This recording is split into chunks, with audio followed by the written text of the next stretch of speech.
My people, are we live or are we live? Welcome, welcome, welcome back to You and I Talk Show. My people, we are live. We are live, we are live. Like, share, subscribe. I hope everybody can see me, can hear me. I'm seeing myself on YouTube. All right. Let's get this show popping. Oh man, my people. Let me bring in the screen that doesn't have the music so we can talk. All right, my people, welcome back. Welcome back. Your favorite outsiders, Louis Uwacu, in the building. Today on Saturday, December 20th, we are live broadcasting from Vancouver, Canada. And I have a guest, our special guest, David Himbara, all the way from Toronto. And we're going to talk about the Kagamistan is finished in Congo. Oh my goodness. Are these wishful thinking or is this something for real? We're going to analyze it and then we're going to review. We're going to talk about the strategic partnership agreement between the government of the United States of America and the government of the Democratic Republic of the Congo. All right, my people. So thank you so much for being here. Let's get the show started so I can bring David Himbara in. All right, leave me in the comments. Tell me that you can see me. Tell me how it is. Voice, everything. Five on five. Let me know. All right.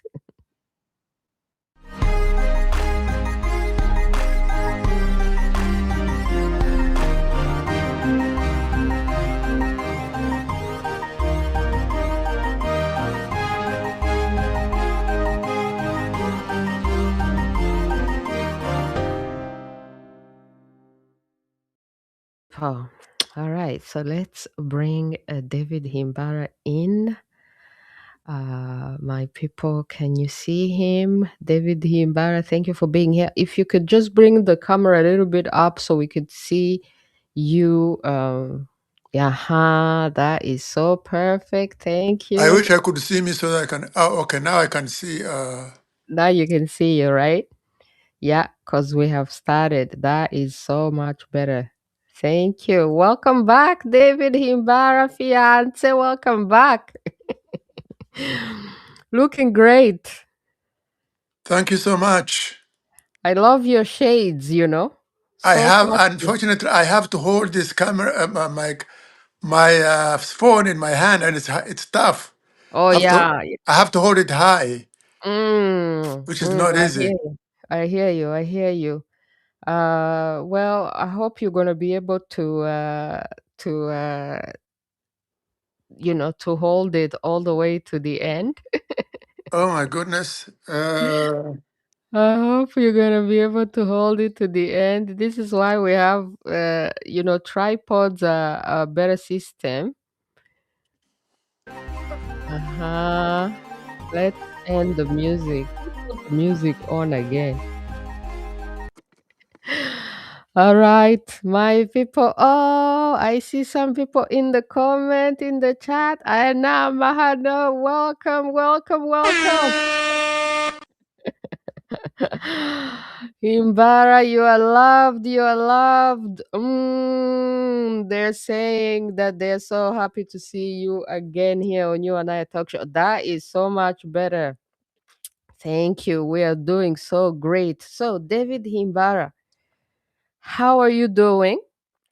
And have you had a chance to look at the strategic accord with between Congo and the USA?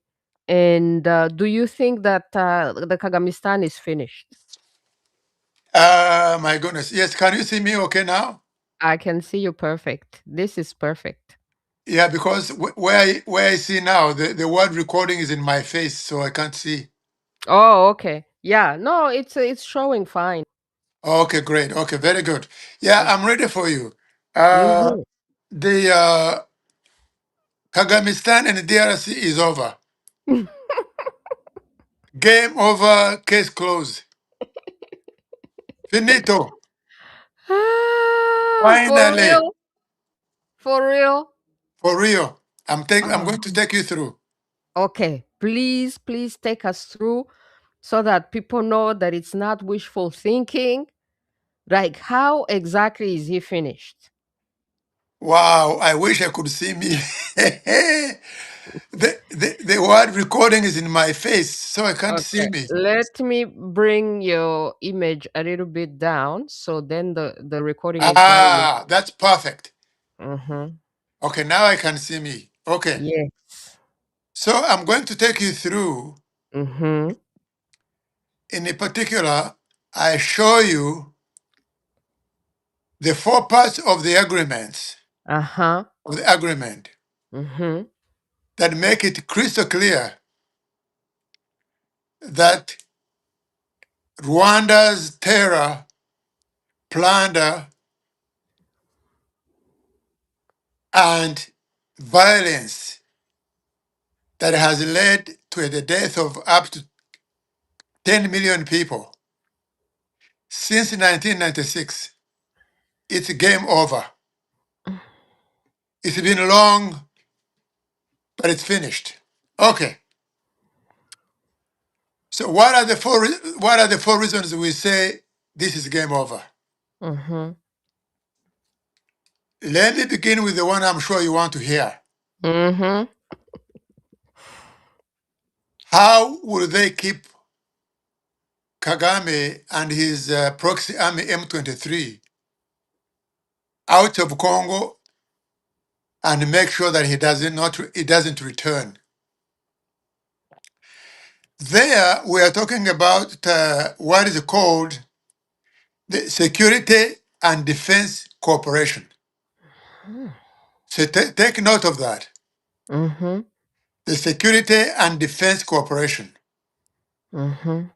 So the Security and Defense Cooperation gives the United States the power at its disposal to defend the DRC. Hmm. Uh, as you may have followed, I quote the United States. So let me not even be the one to explain this. Mm-hmm. I'm displaying the link that you published on your Twitter, the link to the strategic partnership, so Oh, that okay. everybody can see for themselves. Yeah, Okay, I'm wonderful. displaying. Mm-hmm. So the US has categorically stated that under this security cooperation,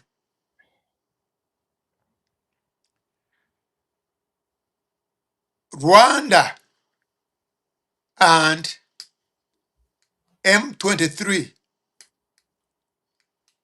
leave the DRC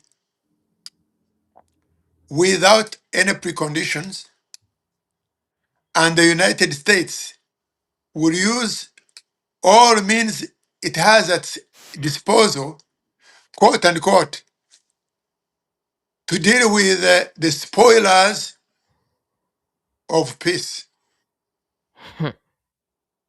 That is written in stone. So you may ask, what does the US have at its disposal that would make Kagame behave? What does the US have? What do they have in mind when we say we have all the means? The first means is very easy, and it has already worked. That statement alone, that publicly stated at the UN and at the State Department, that will use all of the means necessary to hold Rwanda and M23 accountable. That statement alone was a bomb, was a nuclear bomb. It has never happened before, and the results were instant. Ask me how. Please. Did you notice that without any bullet fired, Kagame and his M23 fled Uvira? Did you notice that? But I don't know. Did they really withdraw or was that a show? Tell me, you. I don't know. I don't care how what adapter you are, but imagine this: Mm. the only superpower says that leave now or else, and then you read that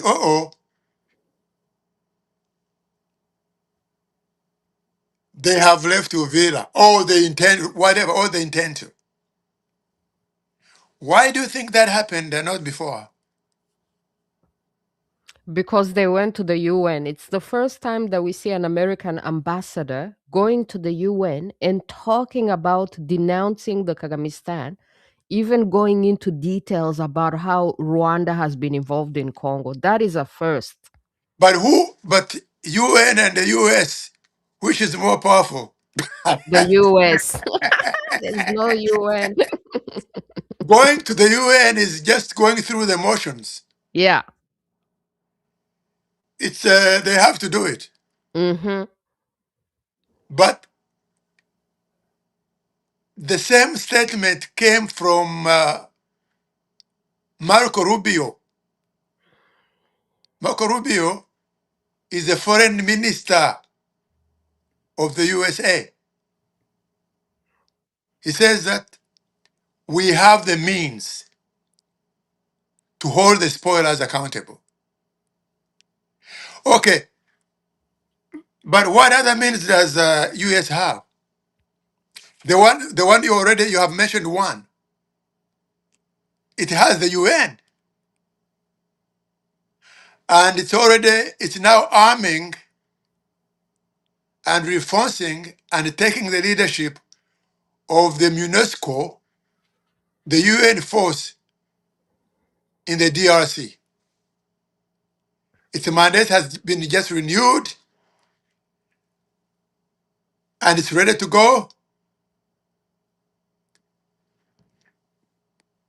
And you might be interested to hear that several African countries have jumped on board,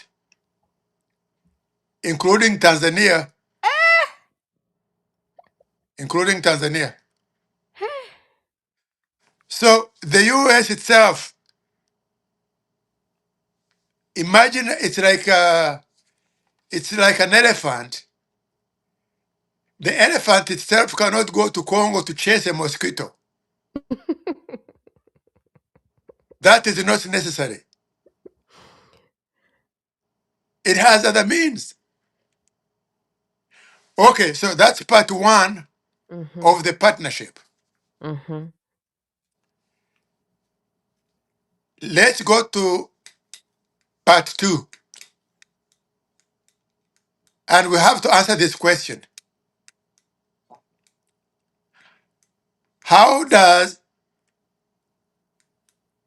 the US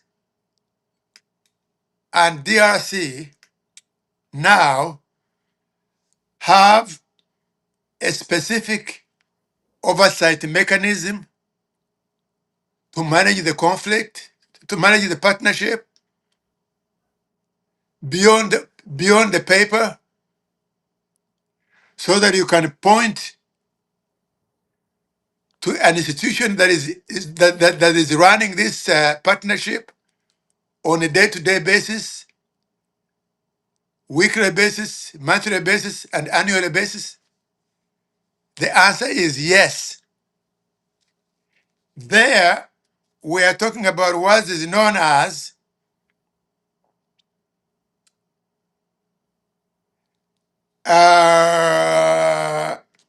the US-DRC Partnership Council, whose job, this is a government to government. I saw that. I saw that in the agreement. Yes. So government to government, this daily basis, this instrument governed and managed and participating by the two governments is the binational, they call it the binational partnership forum or council. That is there. So you don't go around running around to figure out who is doing what in the US government or in Congo. There is a joint body known, answerable to the implementation, execution of this partnership on a daily basis. Okay, number 3. Given that Congo has been in conflict since independence, and it doesn't really have infrastructure to even export its own minerals, how does a partnership between the US and DRC create infrastructure for Congo to become a viable partner, trading partner, to export not only to the US, but to the rest of the world, including Africa? This is where now, this is what Kagame failed to pay attention to 4 years ago, even before Trump. 4 years ago, the US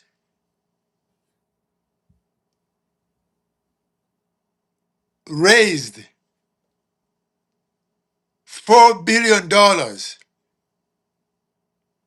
to invest in a Trans-Africa infrastructure. It's called LOBITO corridor that comes from the east,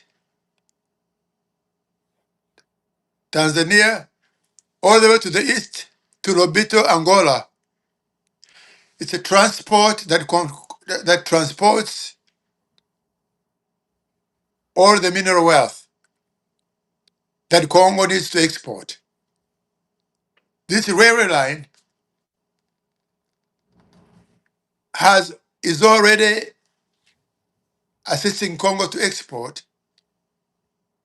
since 2004. This corridor, as you know,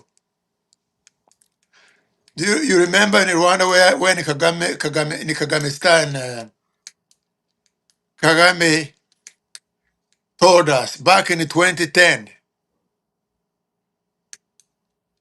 ngo agiye kuzana gari ya moshi. Do you remember that? They say ngo baramubaza ngo yirirwa he ngo agenda ngo bya bigarasha bivuga ngo yirirwa mu muhanda agenda. Ati tu ati nibizongo mu bireke bivuge. Ati mba nagiye guhaha. Claiming that he travels to bring prosperity to Rwanda. We're still in English. And then he said, then arababaza ati mbese muzi gari ya moshi cyari cyo? Batoya. Ati ni ikimodoka kinini gituma ibintu byacu byose tubitwara ku nyanja bikagabanya ubuhenduke bwa transport. So that's Kagame saying, explaining to Rwandans what a railway is. Yes. Okay, so now DRC, of course, used to have a railway built in the colonial period, but all that had collapsed. So Lobito Railway is a lifeline to the DRC. Not only DRC, all other countries that want to trade, it's a railway system. Ubwo ngubwo hari uwavuga ngo ngo ni iby'abazungu baje gutwara ibintu byabo zahabu. None se nibabitwara muzabinywa muzabirya. Let's stay in English for a few minutes until we get to the KinyaRwanda section. Oh, I'm so Yeah. sorry. Yeah, the cynics will say, oh, but this one is going to take all the minerals. Then I say, well, if the minerals are not sold and exported, what will you do? Will you eat it? How do countries, poor or rich, trade on the market? And the market is served by infrastructure. Mm-hmm. And the railway being the most extensive and the cheapest ways. You know, do you know how long it takes? For example, Rwanda's goods to travel from Kigali to Dar es Salaam or Mombasa, How long? it takes up to a month. Because you see, there are borders, there are roads that are destroyed, there are bribes on the way, the drivers get tired or get sick. It doesn't work. There's no country that can create wealth without rail. There's no country that can depend on roads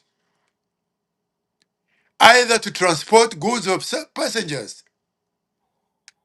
Name me one. Zero. Vancouver, how many you have? Trans Canada, you have Trans BC, you have subway in each city. Those are the infrastructures the countries need. So this is why even Canada built the railway to go from one coast to the other coast. Absolutely. That was the first thing that Canada did. Canada, it didn't even have people to build it. You know what they did? Yeah. They went to China to import workers. Mm-hmm. They went to Japan. When the British built the railway from Mombasa and Dar es Salaam to all the way to the border of Uganda and Congo.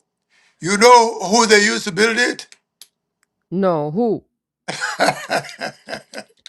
That's how the Indians arrived in East Africa. Ah, the Indians that got kicked out by Idi Amin. And then after building the railway, they became merchants and traders and eventually billionaires that still are there. That's how economy grows with railway. So the railway is a fact. Okay, number 3. Uh, let me see. I have it on the screen, the agreement, the Okay, Sakina. number 3, the most important thing. Mm-hmm. Uh, how does actually I think I'm number 4 now. Actually, yeah, Number 4, yeah. yeah. Sorry, I'm getting confused. Okay, How does the US-DRC strategic partnership provide a mechanism for Congo to build its own economy, to develop itself?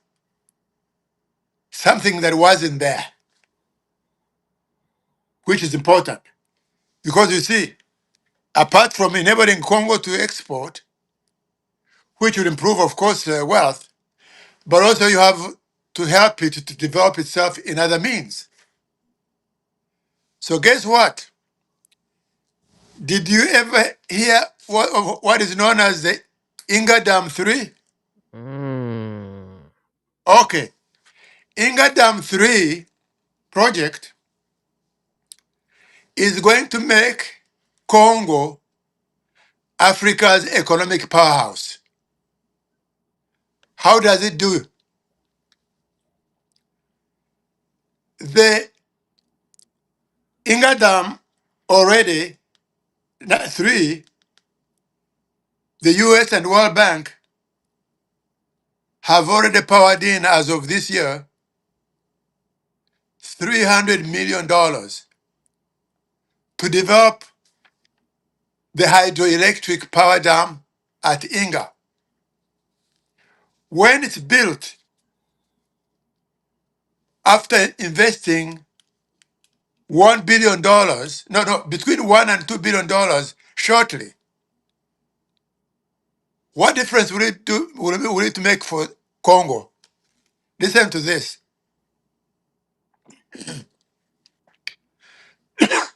Do you know? Do you know how much megawatts of electricity Rwanda have? No. Rwanda has in a population of 14 million, Hmm. it has 350 megawatts. But guess what? INGA will give megawatts to Congo. How much? How much? Congo will export to South Africa 5,000 megawatts versus the 300 of Rwanda, remember? Whoa. Next, DRC from INGA Dam will export to Angola 5,000 megawatts. Wow. We are not finished yet. To Nigeria, and all these are countries desperately in need of megawatts. Nigeria will import from Congo 3,000 megawatts. And then to the rest of Africa, 3,000 megawatts. Wow. This is a monster. There is no country in Africa that has such capacity. Wow. Never. Not even all of them combined. Never. Zero. So, in conclusion, DRC has security. 2, it has a mechanism to manage the partnership. 3, uh, it has a viable economic infrastructure to enable it to export. 4, not only will Congo will not depend merely on exporting the minerals, but it will depend on exporting hydroelectric power, making Congo the Africa's economic powerhouse. Kagamistan in DRC Here is my advice. Dear comrade, you know, I used to advise you and my colleagues, but when you did not listen to us, we used to joke among ourselves. We used to talk among ourselves, the advisors, not actually, not only a joke. We asked you to say, Your Excellency, please advise us how we can advise you because you seem to know everything.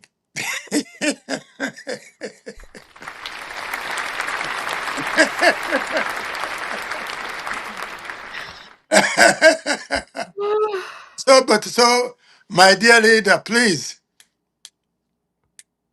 for once, listen to my advice. Eat the humble pie and leave Congo peacefully before you are made to do so in a manner that you will live to regret. Fiancé, I have done my presentation. Thank you so much. Wow. Let me applaud to that. Let me applaud to that. So let's remind people that you had written the book on Rwanda's economic mirage, and it's still available, where you had exposed that the cook numbers in Rwanda, even the success that they talk about, is a lie. And then you also wrote another book about Rwanda's stillborn middle income economy. So what's going to happen to I think personally, I think it was a really great move. You know, we've been talking about it forever for Congo to sabotage the relationship that the Kagamistan had with the USA and to deal directly with the USA.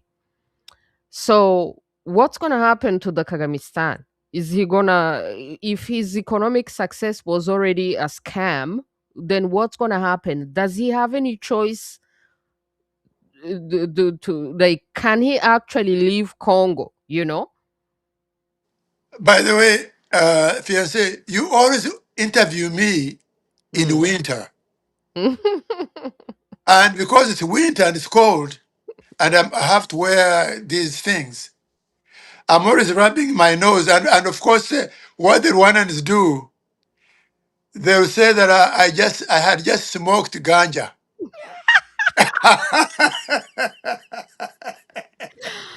Tell But them ganja is legal in Canada. yeah, that is why they say that's why I'm always rubbing my nose. So please, next time, interview me in summer, please, Okay, we'll set where up I don't some have to wear interview. a scarf and rub my nose. Absolutely. But also, you're right. Remind them that there is nothing wrong with smoking ganja, by the way.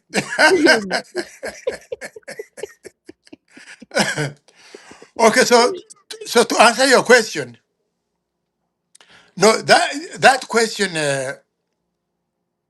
is a very big question that is really on every Rwandan mind. What happens to Kagame when he's completely naked like this? It is a disaster. There is no room to hide. We have been through this before, by the way. I always tell fellow Rwandans that I always read them the famous uh, quote from a German philosopher called Hegel. Hegel taught us, is one of my favorite philosophers. Hegel said, I quote, the only thing we learn from history is that we learn nothing from history. I repeat, the only thing that we learn from history is that we know nothing. We learn nothing from history. Guess what? Do you know where the last great king of Rwanda, Rwabugiri, died? In Congo. He died in Congo, invading Congo. My great grandfather Nzige was his advisor. Nzige and others, they carried him from Congo back to Rwanda. Next, do you know the son of Rwabugiri, King Musinga, where he died? In Congo. Absolutely. He died in Congo. And guess what? Do you know the son of Musinga, Chigerinda Hindurwa? The Hindurg died Yes, in the US. yes, but do you know why how he reached to the US? Refugee. Via Congo. Yeah, he fled from Rwanda, went to Congo. Oh my goodness. Guess what? Refugee, Nairobi, and then went to the US. Guess what? Guess where Kagame is going to end?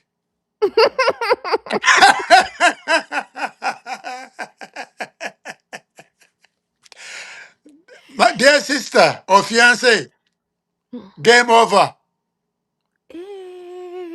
Okay, You let me see, make some noise. Let me make some noise. you see, you see, my dear, it's game over. He's already finished. His lifeline was Congo. And the loot from the DRC never went into the Rwandan budget to improve the lives of Rwandans. No, it was to build his own empire. All of that will be sanctioned. And he won't go in Congo. Right now, he has no one besides him. Let me share something with you that, by the way, you should have another session to discuss. Do you know what is left of Kagame's government now? You see, he has no one left that came with him from Uganda. Zero. Only Kabarebe, and I hear Kabarebe is dying. Kabarebe, he just dumped him from the Minister of State on Foreign Affairs. A week ago, he dumped him. He has no one. So, who runs the Kagame government? Please invite you, and I'll share with you the fact that as we speak, on 20th December 2025, Kagame has 31 foreign experts, foreign nationals that are running all Rwandan institutions. 31, including including his own office, which is run by a man called Mauro Lorenzo, an American. Kagame has 31 foreign experts across the board. So what In is that? addition, Is Rwanda a colony? Is Rwanda like what does that? And all the speeches about it's a personal property. Pan-Africanism, Pan-Africanism, African this. No, no. And he calls, he advocates African solutions to African problems. But he has no African in his government. Let me continue. Besides the 31 people positioned across key institutions, he has 15 presidential advisors. Most of them are Americans. And then guess what? Ever since the education collapsed in 2020, in 2022, he brought in about 140 Zimbabweans to revive their education.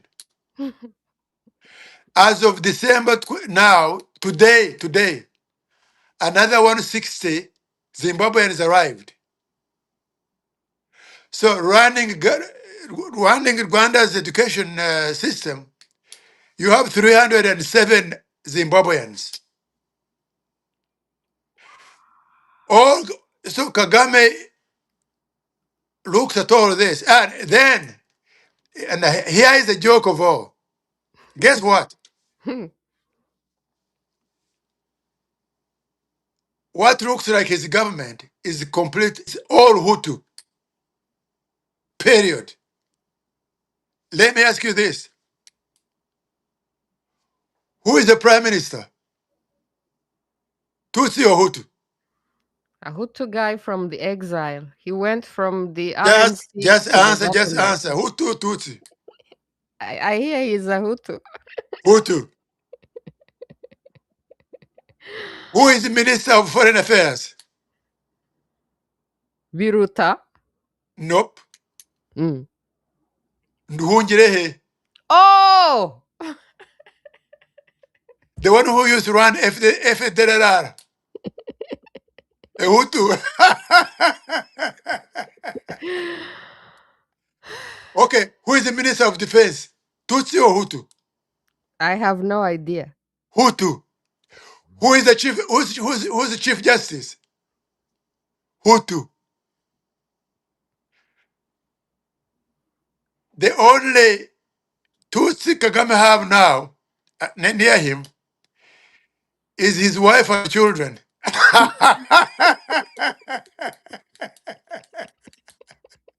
So it's a government of foreigners, Hutu, education, foreigners mainly from the US and mainly, and then 300 Zimbabweans running education. Rwanda, my dear, doesn't exist. But he still has the army. His army is, 100% Tutsi. Never mind, my dear. Mm. Never mind the rank and file. Never mind the rank and file. Well, who usually assassinate leaders? Are they not those closer to them? And of course, having killed them, exiled them, imprisoned them, including the relatives of those people you say, the Tutsi rank and file, you think they don't have eyes and ears to see? Dear fiancé, knock knock. Who's there? Njewe reka tutahedi. Njewe, I'm going back for one reason. Mm. Njewe nawe fiancé wanje Yes. tuzajya gushaka abana bacu, the indigenous Rwandans called Abatwa, to try and help them to save themselves because they were driven out of forest so that tourists can go and enjoy, thrown into the dustbin, and only 20,000 Batwa are left, Wow. having been killed by both Hutu and Tutsi regimes all these years. Wow. That's our mission. God bless. Thank you so much. Thank you so much, fiance. So let me ask you a question in English before we get. Please give us a few minutes in KinyaRwanda as well, because we have a lot of Rwandans. This is a question that was asked to me by some Congolese people who say, "How does Rwanda exist without plundering the Congo? Like, how can Rwanda prosper and exist? Like, what is it that Rwanda does or can do if it's not plundering the Congo? How does Oh, it survive?" okay, let's step back. First of all, let me speak for myself. Me as a Rwandan, given that the 10 million Congolese that have died in my name, I am on my knees to beg mercy from the people of Congo. Very The well. regime in my name has wronged you. Now, next,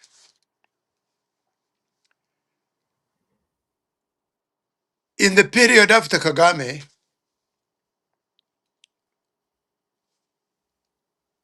the rightful thinking Rwandans, as well as the Congolese, as well as Ugandans, as well as Burundians, as well as Tanzanians, we will remember that no country, large or small, in a region can survive by itself. That's why you have the European Union. Germany could stay by itself as a power. France could stay by itself as a power. And there is tiny Belgium and other little countries. But they understand that, you see, all these people are brothers and sisters, and the larger pie in which everyone benefits is the way to go. That's the modern way, simply the economy works. As I said, even in countries that has all the minerals, you cannot eat the minerals. Every country has to be a trading nation. So Rwanda will have to eat the humble pie and commit itself indeed to the East African community. It's already in existence, and DRC is a member. Burundi is a member. Each exports what it has, each imports what it doesn't have. But what does Rwanda has that can make it survive? How does Rwanda survive? You see, let me ask you this. How does a country like Singapore, an island, become a global economic power? It doesn't have resources, it has nothing, but it has something known as human capital. Human capital is a resource that is bigger than all the minerals combined. Human brain, systems, strategies, That's why the Singaporeans will sit down and say, okay, we don't have minerals, don't have oil, but guess what? We can import it in the trillions, process it, process it with our expertise, and even export the oil from where the purified oil back to the country, even from where the originator imported it. Human capital is where it's at. But Do you- that's what Habyarimana used to say. no, forget Habyarimana. This is what every human being with a knowledge, with a brain has. Let me Mm, ask you this: mm. since you live on the West Coast, tell me, what is California's main export to the world? By the way, California is the fifth largest world economy without the US. But what does California export? This is what I would like to do in Rwanda, the entertainment industry. Bingo. Eh? The California, entertainment industry. Even here in Vancouver, we get jobs bingo, and money. I work on Hollywood's sets all the time. bingo. Human capital, my dear, is the mother of all capital if you invest in it, as opposed to lying about investing in it. A country like Belgium, that is the center of the European Union, what does Belgium have? Zero. They have gaufre and crepe and fries. Mitraillette. The human capital. The United States itself. How in the last 20 years, how has the United States conquered the rest of the world? Using what means? The brain. Specifically what? Creating, being creative and creating things that other people need, technologies that other people need, you know? Bingo. All If they these were not there, YouTube, this is why we're Google. using this. I'm talking to you on the cell phone. Yeah, A cell phone. yeah. Do you Google, know what Steve Jobs The said? YouTube that we're using, everything was created by the US because they have that education space and everything. It's IT revolution. Let me remind you, and I pay tribute to Steve Jobs is the one who invented Apple. And I'm using the Apple product to talk to you right now. I'm also using an Apple computer right now. You know, they're the best. There you go. So let me tell you what Steve Jobs said. And please always remember this. He said, after having failed university and went into his father's garage, he didn't have oil or minerals. No. He went into his father's garage and assembled wires to metal. And guess what he said? He said, always remember this. He said, only the crazy people can change the world because they're crazy enough to believe they can change the world. I repeat Oh it. man, let me make some noise for that one. Yeah. So he says the crazy people are the only people that can change the world because they are crazy enough to believe they can do it. And they do it. Yes. And he made that speech at the university, when the university was giving him an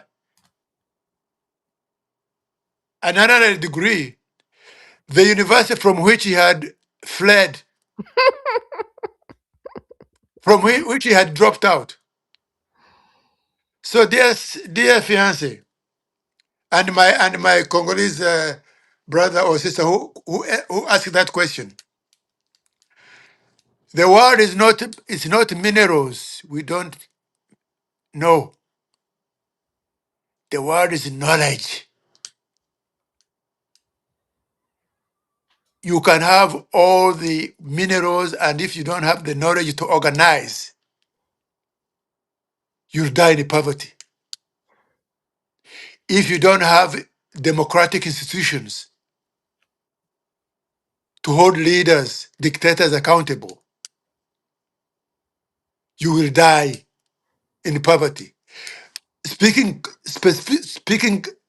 to the Congolese in particular, since Lumumba died, Congo has been a disaster by itself on the leadership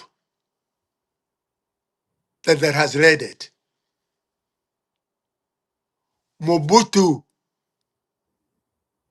led Congo for over 20 years, ran it to the ground.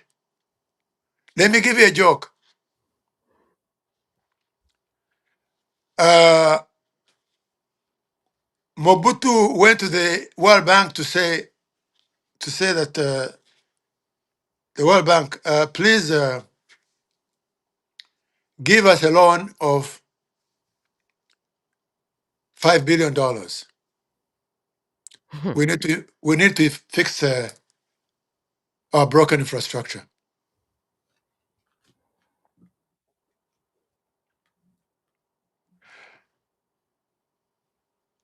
So the World Bank asked Mobutu, said, Mr. President, if you were in my shoes, if you were in our shoes, would you lend DRC given 5 billion in a state that it's in? Mobutu was frank. He said, nope. Yeah. So, to my Congolese brothers, the crying has to stop. Pointing fingers have to stop. How does Kagame, honestly, even now, convince Kabila too to join him to destabilize the Congo and capture Goma and Bukavu? What kind of Congolese is that? He's a fake Congolese, though. Okay, I'm going back. He came after his father was assassinated. Kabila won.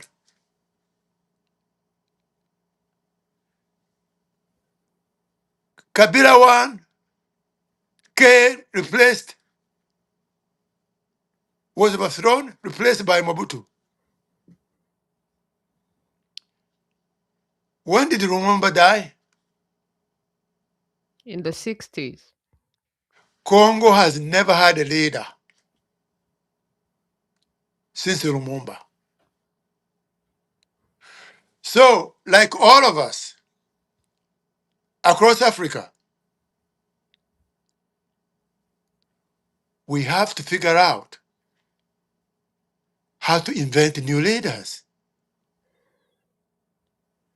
Another thing in Rwanda, we said Rwabugiri died invading. Musinga died in Congo.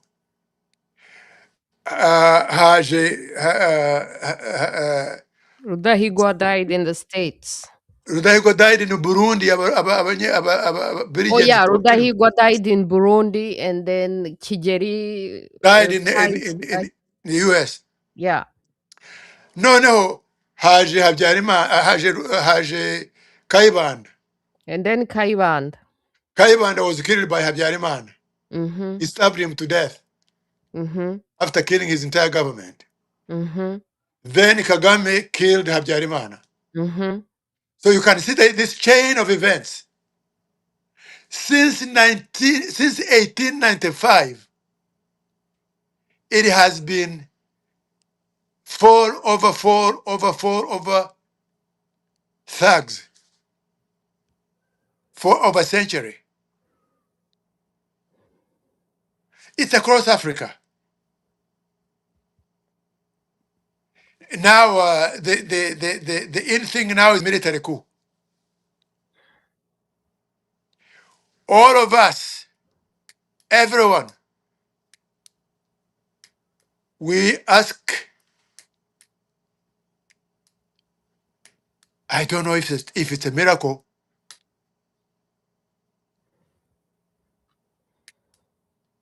Do you know that we have even failed?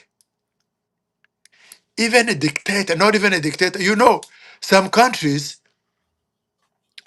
under dictatorship have thrived. Yeah, like Singapore is not a democracy. China.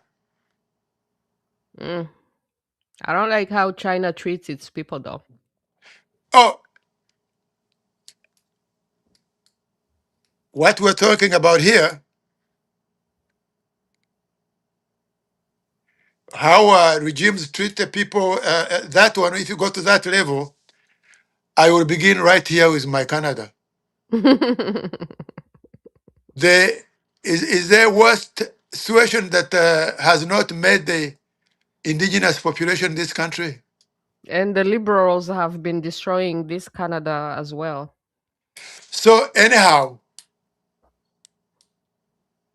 even when dictators suppress, they can point to development. It's true. Singapore is the case in point. But our dictatorship come to make matters even worse. The bottom line again, in conclusion, my dear, going back to what we came here to talk about. Yeah. Game over. Game over. Finito. Thank you.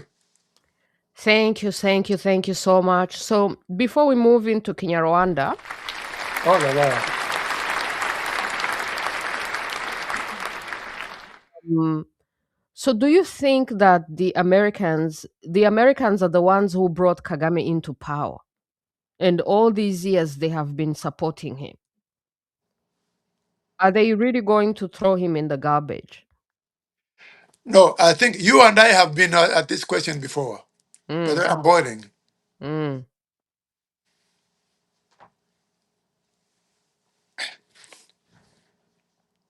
You know, the entire continent of Africa is full of dictators. mhm. You don't have to start in Rwanda.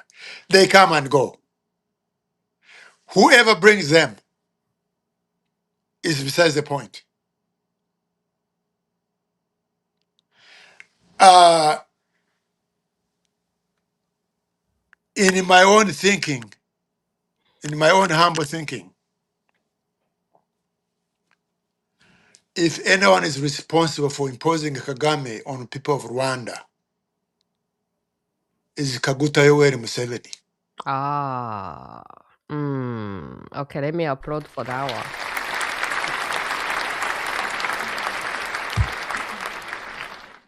You're the brave soldier, Guijema, how he was killed, and the entire leadership of RPF killed, rests in Uganda. How Kagame came to control, take over, become a monster, Uganda. And guess what? The monster turned against the monster turned against its master. Do you remember when it even invaded and blocked the Rwandan, the Uganda border? The monster turned against its neighbor. You know that I don't remember the child cartoon where a monster turns into its maker. No, it's called the Dr. Frankenstein. Frankenstein, yeah. Yes, the maker of the Frankenstein is Kagame is Uganda. Uganda, Wow. and guess what? When they fell apart, then Museveni's son is the one who went to mend fences. But lo and behold, in November 2025, if you followed the news, General Kainerugaba, the head of the army chief of Uganda, the son of Museveni, he signed off to support MONUC in Congo in November 2025, just last month.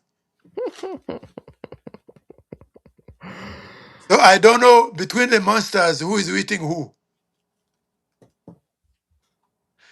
So in a nutshell, you see, but in the end, though, in the end, eh, you have to stop pointing finger at others and take ownership. You know, it's very easy, you see, to find a bad guy somewhere. But you see, Kagame is a Rwandan creature. It's our creature. He comes from Rwabugiri, who died in the Congo. The son of Rwabugiri, Musinga, who died in Congo, was imposed by Kanjogera, Queen Kanjogera. Queen Kanjogera made him Musinga king when he was 10 years old. Guess what? Queen Kanjogera is Kagame's great grand aunt. This is our monster. We can trace the history. All of us, even me, went to serve a regime like that. How is it that 14 million Rwandans can bear the orders of a single individual for 30 years? My dear sister, that is you. You are looking at yourself in the mirror. We are cowards. We are worshippers.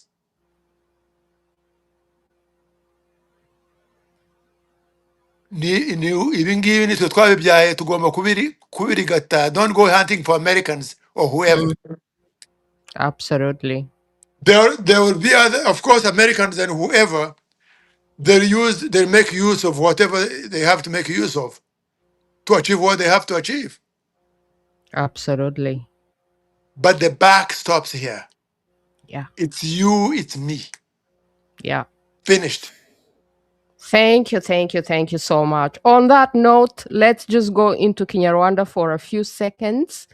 Thank you so much. That was so enlightening. All right, my people, tugere mu KinyaRwanda. David Himbara ari hano hamwe natwe agiye kutubwira ukuntu ibya Kagamistan byarangiye.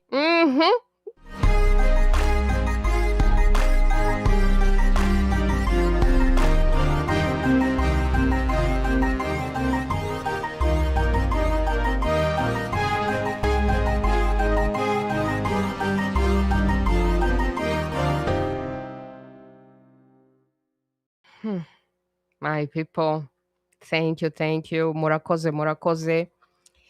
David Himbara, wakoze cyane kuza kutuganiriza no kutubwira uko ibintu ubibona.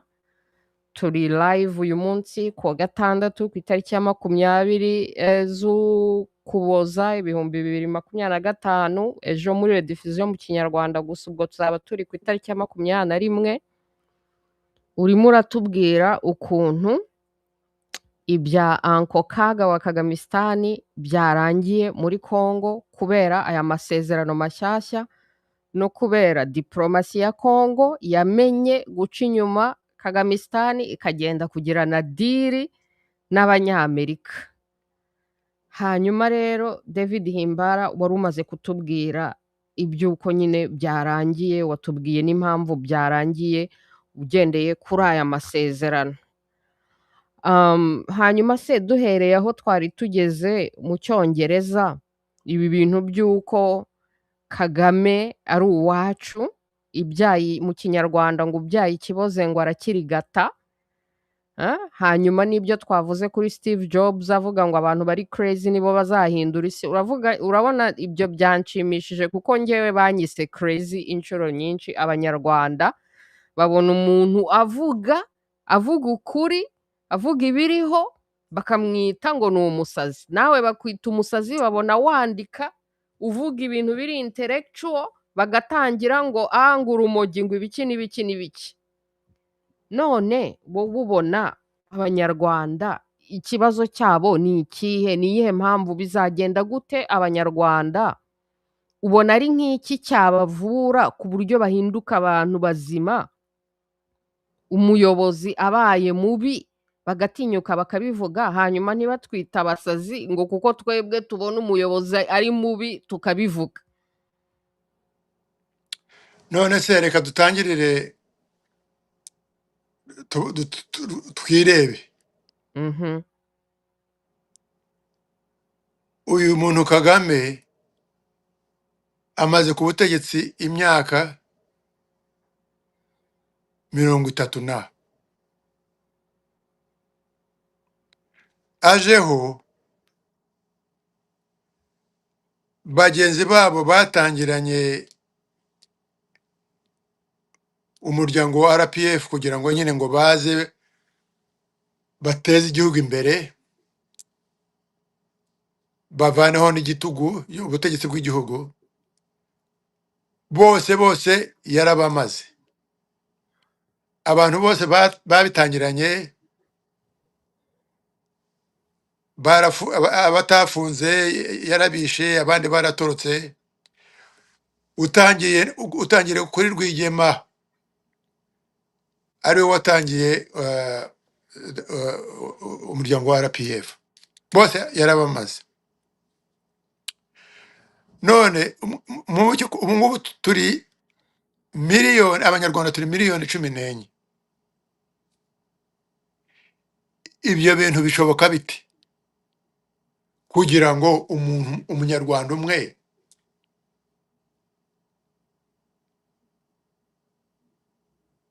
amara igihugu cya miliyoni 14? Twese tureba, murumva se tutarwaye? Murumva tutatwaye? Niho rero nakubwiraga ngo nubwo wagerageza ukabyitaza ngo n'Abanyamerika bamushyizemo, n'abandi bamushyizemo, ngo niki, ntabwo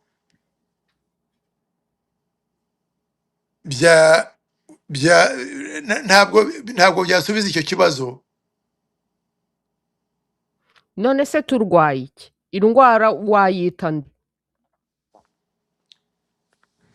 Ubwoba. Turi abanyabwoba, turi icyo twita ngo ni mpemuke ndamuke. Niko twabayeho. Umunyagitugu umwe araza akamara imyaka 20, undi akamuvanaho, tugatangira bundi bushya. tugatangira tukaramya undi uwo mushya, wa wundi uvuyeho tugatangira tukamutuka ngo yari n'ikizongo kandi yari amaze imyaka 20. Icyo nicyo kibazo dufite ntabwo tuvugisha ukuri, turi indyarya. N'abo ngabo umuhutu araza akavuga ngo ngo ndi uw'abahutu, abahutu bakamukurikira,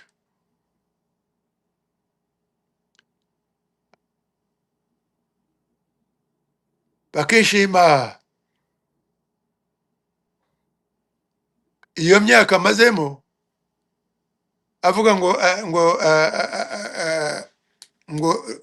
leta ye ni iy'abahutu, uko abahutu yabasanze niko azabasiga. Ubukene kwisuka. Umututsi rero araje, abatutsi bagakurikira ngo none turahageze natwe, bakamwiruka inyuma. Uyu ariko we rwose we yarabanje amara n'abatutsi. Wibuke ko na Kagame nawe wabujije UN kugira ngo bazane ingabo nyinshi ngo bahagarike yabujije genocide. UN gutabara muri jenoside. So ibyo birangiye abatutsi bazanye arabamara. Ubu ni wowe wonyine usigaye wenyine. Ariko rero icyo ngewe natekerezaga ngo wenda ko Kagame ubwo of course during genocide n'abahutu yarabamaze, abakurikirana muri Kongo bose abamarirayo. So rero narinzi wenda ngo kuko we ntatandukanye, yishe abahutu n'abatutsi, narizi ngo wenda noneho nibyo bizatuma abanyarwanda bakinguka amaso, bakavuga batari ko murabizi se abangaba bose baba babeshye,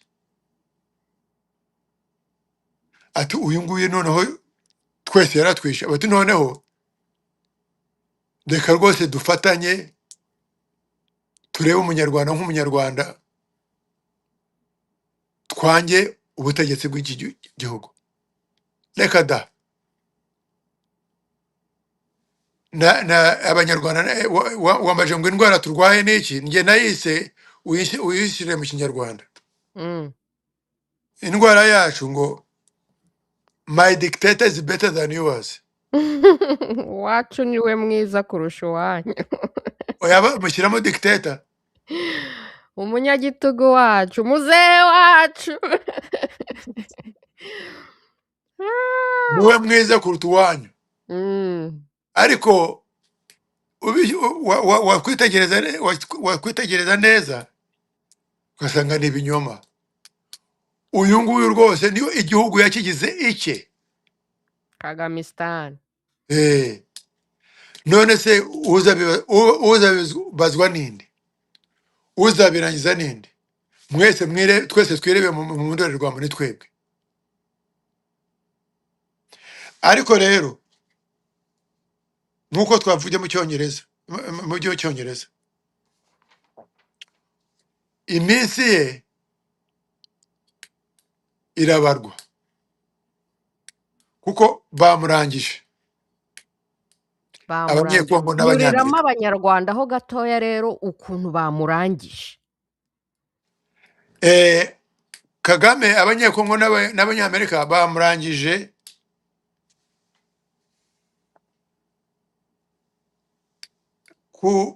ku buryo bune. bituma rwose byarangiye ibya Kagame muri Kongo. Icya mbere,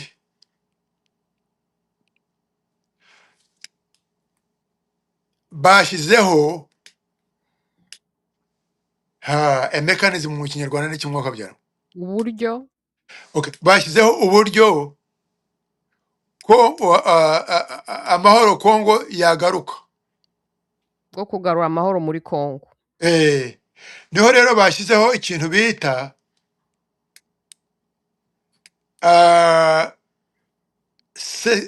Security Defense Corporation. Gufatanya mu byerekeye umutekano. Icyo ngicyo nicyo abanyamerika bazakoresha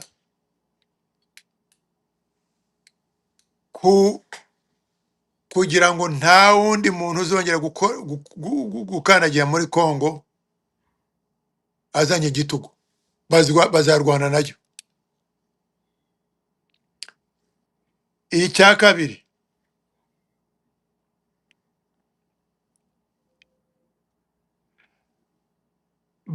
bashyizemo uburyo ibi bintu bizacungwa buri munsi kugira ngo bigerweho. Bashyizeho kanso irimo abakongo n'abanyekongo n'abanyamerika kugira ngo barwane n'iki kintu buri munsi, kugira ngo birasa nkaho ari barongoranye. Birasa nkaho Amerika na Kongo binjiye nko muri marriage, barongoranye. marriage kabisa. Ndi gusoma. Iyo niyo rero iyo ngiyo niyo rero iyo kanso n'intebe aho bicaye bombi buri munsi basuzuma niba ibyo bashaka kugeraho bigerwaho, ubyishe bakamwicaza ku gatebe ke. Dore ngibi hano mu masezerano yabo. Icya gatatu, bubatse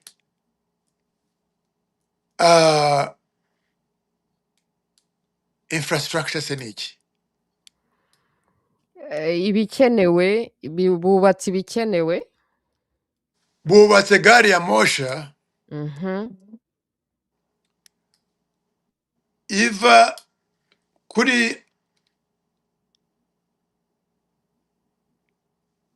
muri Kongo ikagera kuri Angola,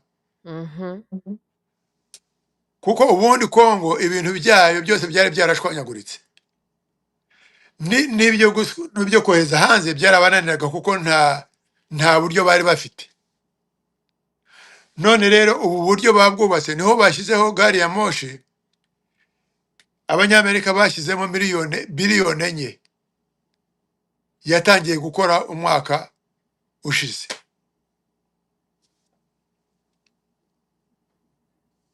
Dore ngiyi, reka mbyereka abantu kuri mapu LOBITO corridor uko imeze.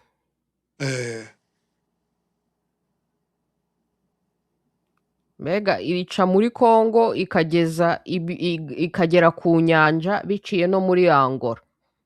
Bikagera kuri Atlantique irebana muri Amerika. Noneho bikagenda muri Amerika. Mu masezerano biravuga ko bizajya biva hariya bigiye muri Amerika. Ubundi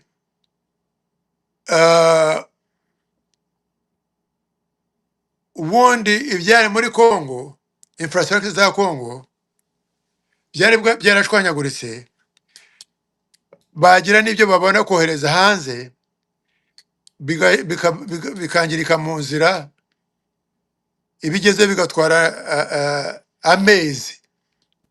None iyo gari ya moshi the journey zabitwara a day, umunsi. So urumva ko ni revolution. Okay, ikindi rero, ugufatanya kw'ibihugu harimo uburyo Kongo nayo izarwanya ubukene noneho n'abantu bayo bagatangira kwireba bakaba developed nk'abandi. Aho ngaho rero muri aya masezerano bagiye kubaka INGA 3. INGA ya gatatu niyo izatuma Kongo isarura amashanyarazi, ikaba inomero ya mbere muri Afurika igurisha amashanyarazi, ikazagurisha amashanyarazi ibihumbi 5 bya Mega Watz kuri South Africa, ibihumbi 5 Mega Watz kuri Angola, ibihumbi 3 Mega Watz ku Angola, n'ibindi bihumbi 3 Mega Watz zijya Afrika hose. Urumva rero nk'uko wabivuze, iyi ni marriage kabisa y'ibi bihugu. kandi nk'uko bavuga muri marriage ngo iyo abantu bamaze kurongorana ngo ntihazagire uzabyitambikamo, kubera ko Amerika ifitemo inyungu zabo nta muntu uzabasha kubyitambikamo. Baracyakeneye se u Rwanda, baracyakeneye Kagamistan, baba bayikeneyeho iki? Ntacyo, ahubwo umuntu muzima uzaboneka akayobora u Rwanda ibya Kagamistan birangiye, nawe azajya muri ibi ibitekerezo byo kubaka no gufatanya n'ibihugu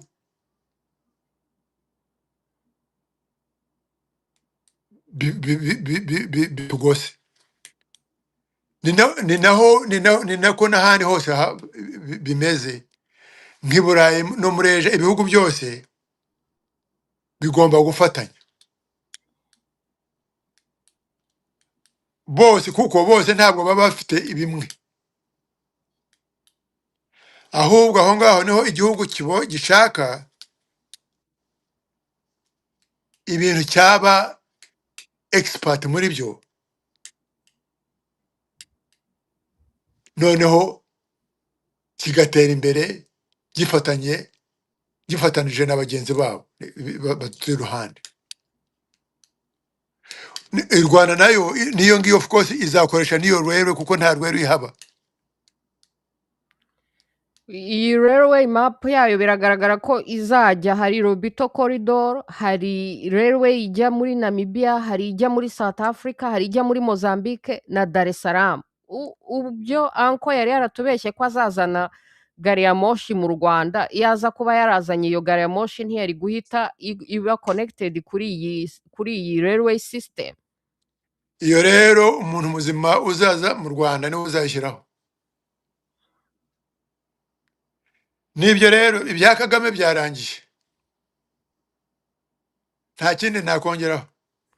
None byarangiye. Ubundi Kagame yigeze kuvuga, kare nahoze nanareba, narindi hafi no kujya kureba rya jambo rye aho yagiye imbere y'abaturage agakora rya jambo rye, arimo nitotomba avuga ngo agiye gukupira ngo abaminisitiri ngo ntibazongere kugenda, kandi abarusha kugenda. Ubundi yari yaravuze ngo u Rwanda azarusiga uko yarusanze. None mu kanya mwari murimo mumbwira ngo harimo abahutu muri guverinoma ye, ngo yashyizeho abahutu imbere. Ese none ni ibivuga ko ari hafi kugenda, none se ntiyarusanze se abahutu aribo barufite? Yenda arimo aritegura kugenda akongera akarusigira abahutu, se murabyumvaho iki? Aho ngaho avuze ukuri. Azasiga u Rwanda nk'uko yarusanze. Yasanze u Rwanda ari igihugu kirimo abakene kurusha abandi bose hafi ku isi yose. niko azagisiga. Iyo rwose ni ukuri. Amafaranga yose yabonetse yayirunzeho, ariko nayo umenya atazabasha kuyasarura kuko amenshi nayo ari hanze. Bazayafata nk'uko bafata abandi ba dictator bavuyeho. End of story. Yarangiye.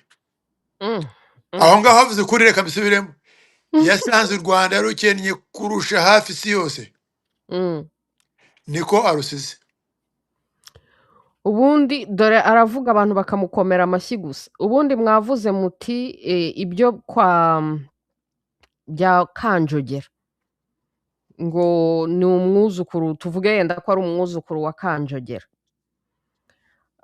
Ubundi mu muco wa Kinyarwanda, mu muco wa cyami, ntibari baravuze ko mu by'Abanyarwanda abagore bo muri klani ye, muri klani y'Abega, nibo bari bemerewe kuba abagabekazi no kurongorwa n'abami. Ariko ubundi mu Kinyarwanda bari barashyizeho ngo kirazira ko umugabo wo muri klani ye we yaba umwami yajya ku ngoma. Ese ibyo bintu mubyumva gute? Ibyo reka tubireke, Mm, reka twe gusubira inyuma. mm, Ibiri mu Rwanda ni umwanda, byose yarabishwanyaguje.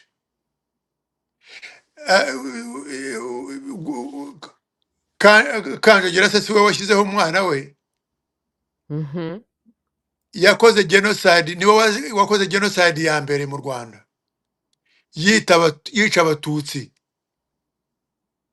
ubwoko bw'ibwami, ngo ashyireho umwana we Musinga. mhm, Yarabamaze. Ariko ibyo byose icyangombwa nuko tureba ko nta gihe u Rwanda rwigeze rubona umuyobozi uje ku mahoro akavaho ku mahoro. mhm, Wese yazanye n'igitugu avaho n'igitugu. Kuva kuri King Rutarindwa, Kanjogera yishe, Rwabugira ashaje, Musinga nawe avaho n'igitugu, Rudahigwa avaho n'igitugu, Ndahindurwa avaho n'igitugu, Kayibanda avaho n'igitugu, Habyarimana avaho n'igitugu. None nawe uwamwishe rero igihe cye kirageze, ntabwo kizageza. Ahubwo icyo dutekereza ni uko tuzarwanya ya ndwara dute yayindi ivuga ngo my dictator is better than yours. mhm, Noneho tugatoranya umuntu utuyobora kubera ko abibashije, mhm, atari uko ari umuhutu nangwa ari umututsi. mhm, Icyo ni cyo kibazo. kabisa. Wese Ibyo bintu ntiturangije. rero, ibyo bintu kabisa narabibandikiye muri iki gitabo gishyashya nabandikiye cya Imanayiste, cyo gutandukanya nyine abatribalist n'abantu batekereza ko Imana ariyo mubyeyi wacu kandi ko twese tureshya imbere y'Imana. Noneho abantu bakava mu kuba abatribalist bakaba Imanayiste. None Nibyo se rero. none se uyu Kagame cyangwa se mwebwe iyo murebye muri politiki y'Abanyarwanda hano hanze cyangwa se mu Rwanda, hari nk'umukandida muzima cyangwa se umuntu muzima mu Banyarwanda b'abanyepolitike mubona azasimbura Kagame? Icyo ngicyo rero ubundi njyewe ahubwo ikibazo uko nakibaza ni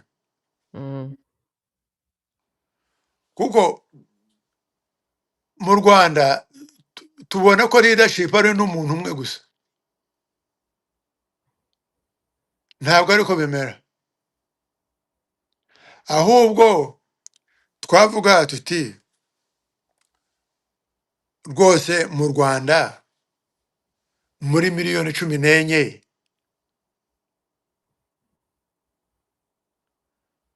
habura abantu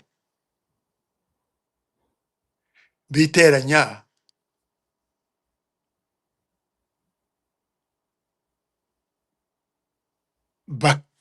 rwose bakareba ukuntu how is it the word save niki kurokora kurokora u Rwanda, kuko n'ubundi leader ava muri leadership, ava mu bantu. Kereka iwacu leader niho haba umuntu umwe, kuko no ku gihe cya Rwigema yubaka RPF we yaravugaga ngo nta nubwo ashaka ubutegetsi we, ngo arashaka kuzajya ngo i Rwanda hakaba democracy, noneho we ngo akaguma mu bintu bya mentoring future generations. Noneho yubaka movement RPF irimo abantu batekereza batyo, aribo bajyaga, kandi we icyo yakoze niwe wagiye ashaka abahutu Kanyarengwe na Bizimungu abasendashonga n'abasendashonga, bose bari muri leadership. Chairman ya RPF yari umuhutu, president yari umuhutu. Ibyo byose Rwigema we ntabwo yari afite iriya disease ya my dictator is better than yours. Yarebaga ahubwo leadership iri able ya unifying abanyarwanda, ariko yose yubakiye muri movement, kugira ngo hatazaza umuntu w'igitugu nanone akongera akabifata. Kagame rero aje ahitana Rwigema n'abo bose agenda barangiza. Uwari umusigayeho yari Kabarebe, noneho nawe yaramurangije. So rero aho kuvuga ngo haboneka umuntu umwe uzasevinga u Rwanda, no, ni ahubwo ni mental framework dukeneye mu Banyarwanda. Umuntu udafite iyo disease ngo my dictator is better, guhindura imitekerereze. that is where the problem is. None se iyo ndwara Kagame we yari ayifite? Njyewe ntabwo nari imuzi, ariko obviously yari ayifite, kuko umuntu wahise ahitana ba Rwigema immediately batari banatangira intambara, bamuhitanye umunsi wa kabiri na entire leadership yose bayimaraho. So ni ukuvuga rero ko yari afite iyo disease, ashaka ngo ari ubyiharira abatutsi bose abababe, ariko araza abari batangiriraho ahubwo kugira ngo abuze UN, kugira ngo n'abari batabare abatutsi bari trapped mu Rwanda. So icyo dukeneye rero ntabwo ari umuntu, dukeneye mental salvation. It's mental salvation. No gushira ubwoba, no kuvugisha ukuri, truth. Uzi ko ndi i Rwanda, njyewe ntabwo nakuriye mu Banyarwanda. Nsubiye mu Rwanda ikintu cyabanje kuntangaza nyine twajyaga muri Mugambe tukajya muri komite noneho mukiga ikintu mugafata decision noneho mukajya kuri presentinga kuri leadership nyine iyo decision none leadership batangira kubaza iki akabazo babandi babikoze bagatangira bakabyitaza ngo ni ibyahimbara abafobaganye ifobaga nawe yarabivuze aho ngaho he spoke the truth ni naho yavuze ati ngewe rwose ati birambabaza kuba ndi umwe muri mwebwe kuko muri bifobagana ntabwo mushobora gufata decision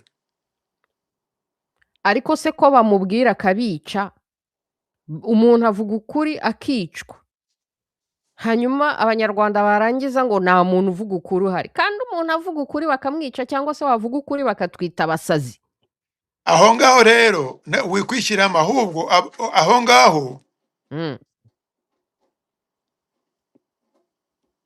kuva kuri izo ngoma zose twatangiriyeho mu banyarwanda hariho mentalite y'ubuhake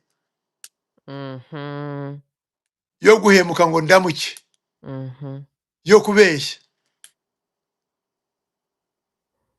hari ubwo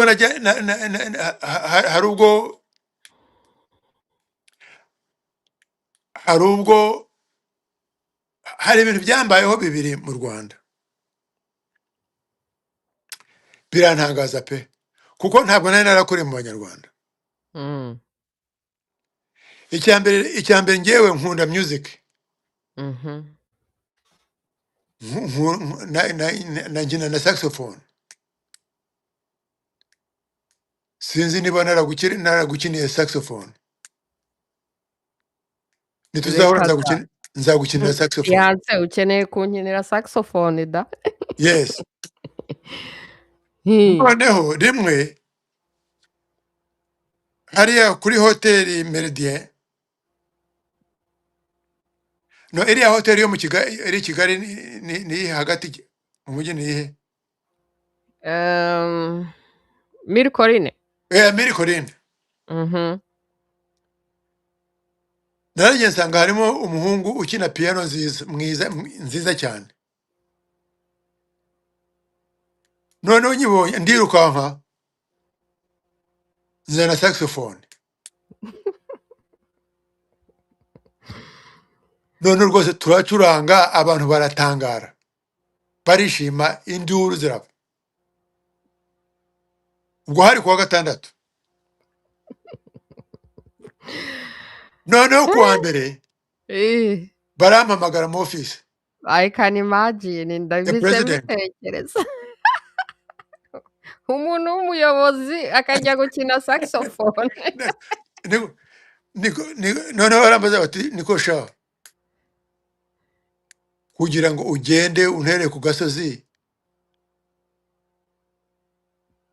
ushyira mu Rwanda ngo umuntu ukorera igihugu uri senior strategy y'igihugu ujya gukina saxophone mu bara ute ndavuga nti se ko nari narangije akazi hari mu mugoroba ari igihe cyanjye cyo kwinezeza gukina saxophone bihuriye he n'akazi kanjye ko cyari kuvuze ngo hari uko wabonye byatumye nkosa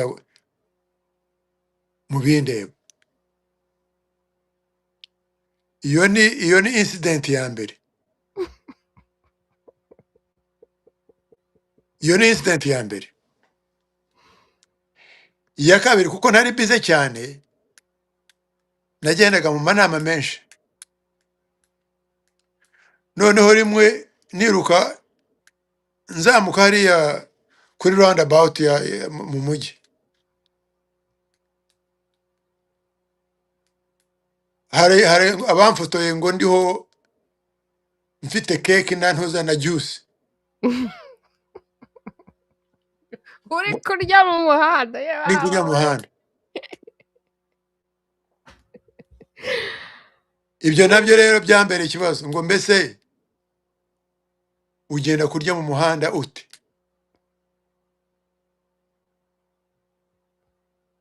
Icyo nacyo cyambere ikibazo.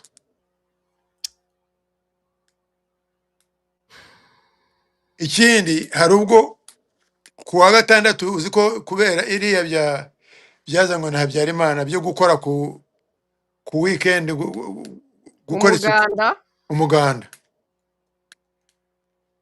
hari ubwo nabaye neza sinagenda, ariko ibyo ndagenda niryamira. Kuwa mbere bati se wari urihe kutari ku muganda?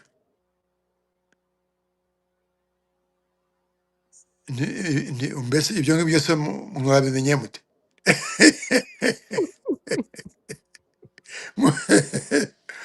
Ngo never mind, dufite uko twabimenye, si byose ati si byo niki, ni mu mabare narakosheje sinzongera.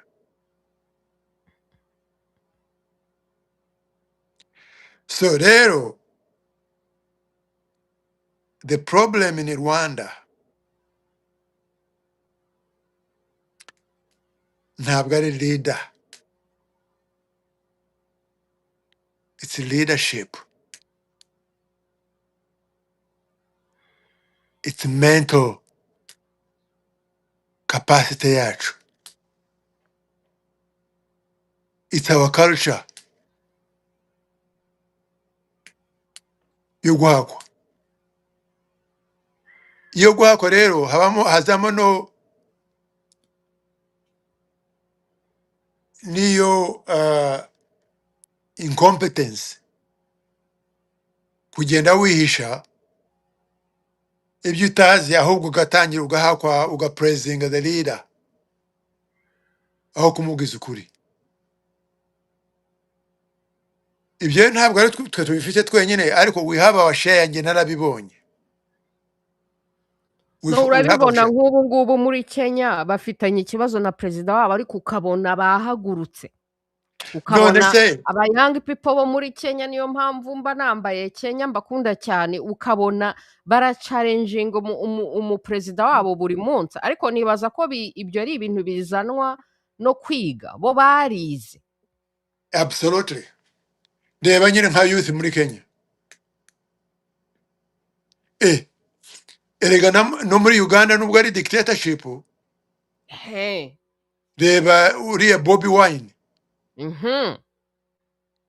they will stand up, yeah, they take risks. No, iwacu we ujya ku murongo. Ahubwo icyo ngicyo cyatuma umuntu yibaza ati ko abanyarwanda bavuye i Buganda aribo bagiye mu buyobozi, na Kagame yavuye i Bugande, kuki uwo mwuka w'i Bugande n'uwo muco w'i Bugande utigeze aba banyarwanda ubanduza ngo babe abantu nyine bafite ubwo bwigenge mu bitekerezo, bashobora no kubwira umuyobozi, kandi barabaye i Bugande, kandi ubona uko Abagande bo bameze. Abanyarwanda babaga i Bugande, babaga i Burundi, babaga muri Kongo, n'ababaga mu Rwanda bagumye ari abanyarwanda, ari babandi. Aho ngaho reka tuhavugirize induru kabisa, that is so real. Abanyarwanda dufite disease. It does not make any difference where they grew up. Baguma mu bunyarwanda bwa. Uretse se n'abandi n'abakuriye ahandi muri za Amerika, n'ahandi muri za Canada n'ahandi, who joined the government, they became the same Rwandans, same mpemuke ndamuke, mbeshye kugira ngo mbeho. That's it. Rwanda's we have that culture irrespective of where we grew up. kuko urabona na hano muri Canada barahagurutse igihe government yabo yari yategetse baravuga bati freedom convoy. Kugeza aho n'uyu munsi baracyabakurikirana ariko byibuze barahagurutse muri Canada bakora revolution baninspiringa the whole world bavuga bati ibi bintu guverinoma yacu ikoze ntago tubyemeye, tugiye guhaguruka tubavugiriza amahoni, ari nayo n'aya mahoni nsigaye mvuza, inspired by aba bantu bo muri freedom convoy. Ariko Yes. abanyarwanda uba uri no muri Canada ugakomeza ukubaha dictatorship iri i Rwanda. Uzi ko abanyarwanda hano muri Canada basapotinga dictatorship y'i Rwanda? Si bose birirwa baturega, si bo birirwa baduhiga, si bo birirwa baduhiga ngo baturege. Siko narozwe nkagira na stroke, nkagira na heart attack. Ariko fiance tubwira uko byagenze. Reka tubivemo ibyo ngibyo. Oya byibuze tubwira abo bantu kugira ngo tubirinde. Ntabwo wabimenya kuko Hmm. no muri za famiye zonyine ubu ngubu hari bashiki banjye ahangaha muri Canada batamvugisha, ndi umwanzi. My sisters bavuga ko ari njyewe ubashyira mu bibazo, nkababaza nti se abantu bose bicwa bahunga bafite bene wabo bandika nanga bavuga? Oya, wavuga utavuga, you're enemy. Byageze no mu miryango.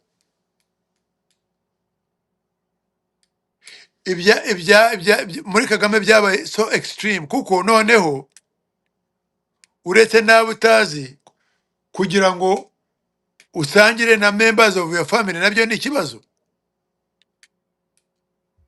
kuko you do not know where the threat will come from.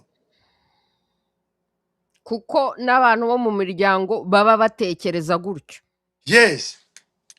Ubu ngubu rero the best strategy nuko the best safety nuko udassociating n'abanyarwanda.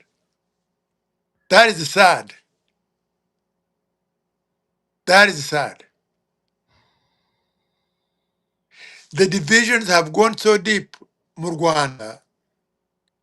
Umwana arega se, umugore arega nyina,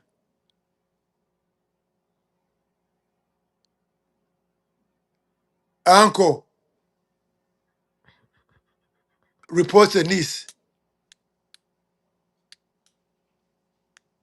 competing ngo bajye mu bitabo bya Kagame n'ibyeza. There is no end. It's a complete disaster. Hari uwahoze avuga ati ibi bintu byo gukurikirana abantu hanze y'igihugu byazanywe na Kagamistan, kuko kera ntago Habyarimana yigeze akurikirana abantu hanze. Ibyo bintu ubivugaho iki? It's yes and no. Mm. Kuko mfite a prime example. Ahubwo icyo umuntu yavuga, ntabwo kuri Habyarimana ntabwo byabaye extent nk'iya Kagame. Byari limited. Reka nkubwire rero ngewe n'icyatumye mba politically active.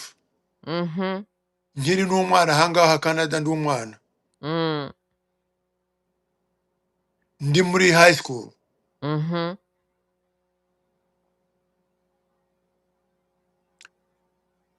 Muri 1978 nibwo instantly nibwo nakuze mu mutwe. ni muri high school Mm. nibwo nagiye gushaka abantu bitwa Amnesty International ahangaha Toronto ngo Turimo bamfashe. turerekana video y'igihe Habyarimana yajyaga no muri ceremony ya Rwigema arimo ahabwa amapeti. Ihanganeho Habyarimana yasabye gatoya muri ceremony ye. muri 1978 nibwo nagiye gushaka abo bambwiye abantu bangiriye inama ngo nshake abantu bitwa Amnesty International. Amnesty International nashakaga abiki. In that year, my elder brother, Aloys Ngurumbe, who was in Nyenzi, yari Nyenzi muri za 60s. He was kidnapped from Congo by Habyarimana. My own brother, Aloys Ngurumbe. Nibwo nagiye gushaka Amnesty ngo tumutabare, bamutabare. Ngurumbe Aloys yagumye muri uwo munyururu wa Habyarimana, yaje kuvamo muri 1990 RPF yafashe Ruhengeri ikingura umunyururu, niho bose bavuyemo, niko yakize. So rero it's not Ariko true. urumva yari inyenzi, ntago yari umuntu usanzwe. Ihanganeho my dear, ihanganeho. Kuba inyenzi no kuvuga ko yari an activist opposed to the regime. He was a fighter. Ntabwo inyenzi bari nka terrorist group yataka u Rwanda. No, inyenzi yari the forward bearer ya RPF. Yashakaga ngo abatutsi ntibabamare, nabo bagire rights. Harimo nyine ubwo ngubwo harimo elements nabo wenda zashakaga ubutegetsi, ariko it was a movement fighting for the rights to live in the country. Kuko ubwo ngubwo nibwo, that's the first genocide against the Tutsi. Niho twese twabaye impunzi, niho batwitse baratema. Over 200,000 Tutsis died. Ni naho 1 million, niho rero another number like that bahunze bajya muri Congo, Burundi, Uganda. Niho ngewe nagiye ndi ku mugongo wa my sister as a refugee. That is the history. Anyway, no rero yabaye kidnapped, luckily yabaye saved. Naho rero waruvuze ngo Habyarimana yagiye muri Uganda nyine to commemorate nyine igihe Rwigema yabaga bamugize general. Bamugiraga general, turimo turerekana amashusho yabyo, Habyarimana yicayeyo yagiyeyo na Museveni. Aho ngaho rero, in case you don't know, niho Museveni yabwiye Habyarimana ati rero atireka nkugira inama my dear,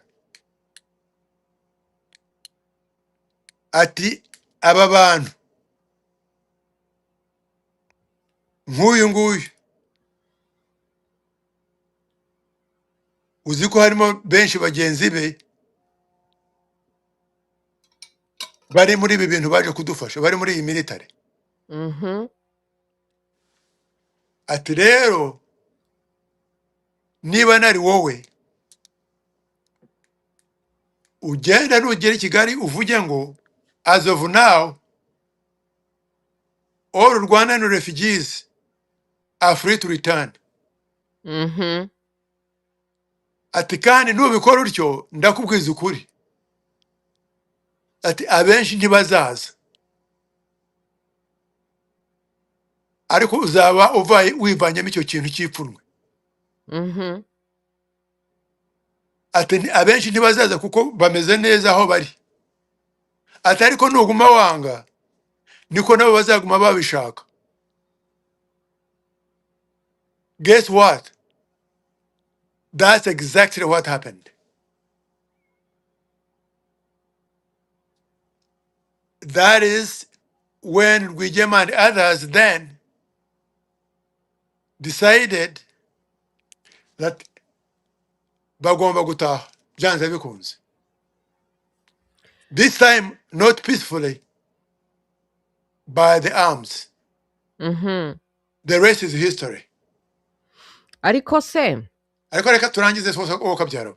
turangize icyo nashakaga kuvuga ni uko bashakaga gutaha ariko bataha bajya bashyiraho ubutegetsi bwabo babona nk'abatutsi kubera ko ari amasezerano yarusha ko arusha bari bagiranye amasezerano bagasinyana amahoro hanyuma Kagamistan agaca inyuma ni hahandi agahanura indege y'abaperezida ubwo se ntibari basinyanye amahoro No, ariko during Rwigema Mm. Rwigema niho basinye amahoro. Rwigema nkuko nakubwiye n'icyo gihe RPF ntabwo yari led by Hutu na Tutsi. The chief negotiators nabo ngabo harimo abahutu n'abatutsi.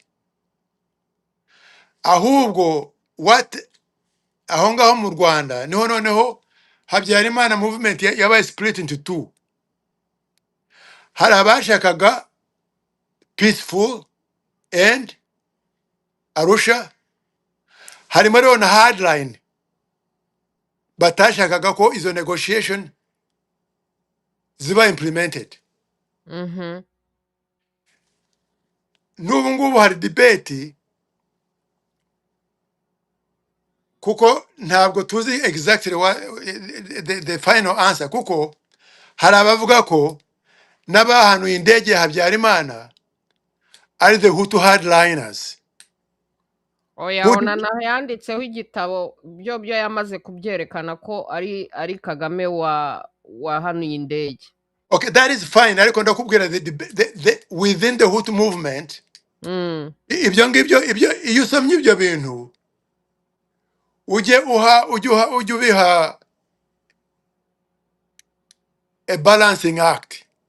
na Museveni yaje i Rwanda asezeranya Habyarimana ko ngo abantu bari muri Uganda ngo batazigera batera u Rwanda Ibyo ngibyo we cannot go into that debate Mm. at this time ariko all I'm telling you within the Habyarimana movement Mhm. harimo the hardliner Mm.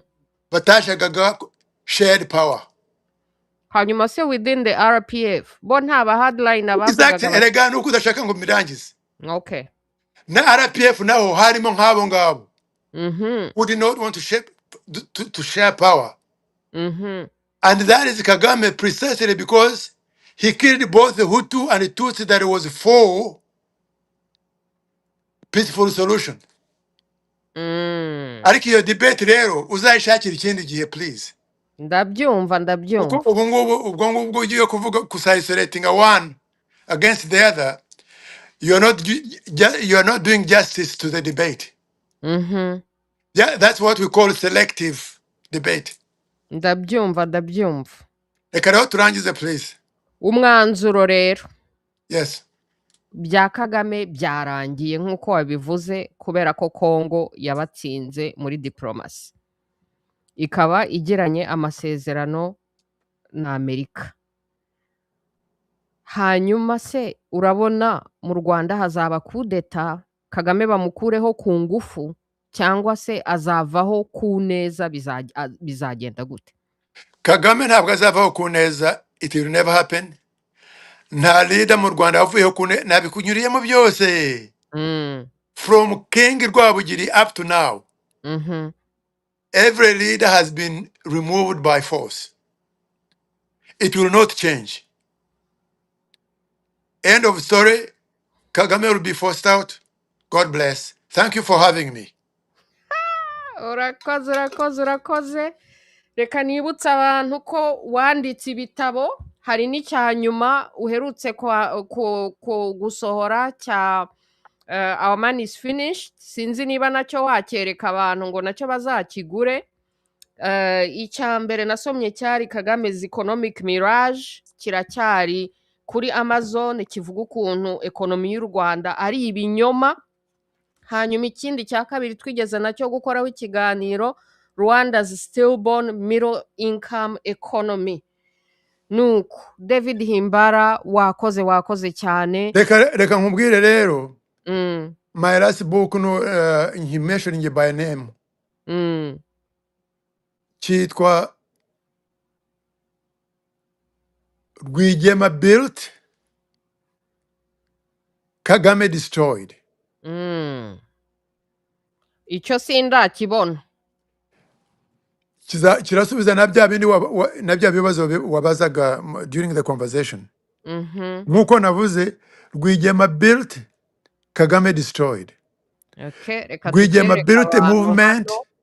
Rwigema built a movement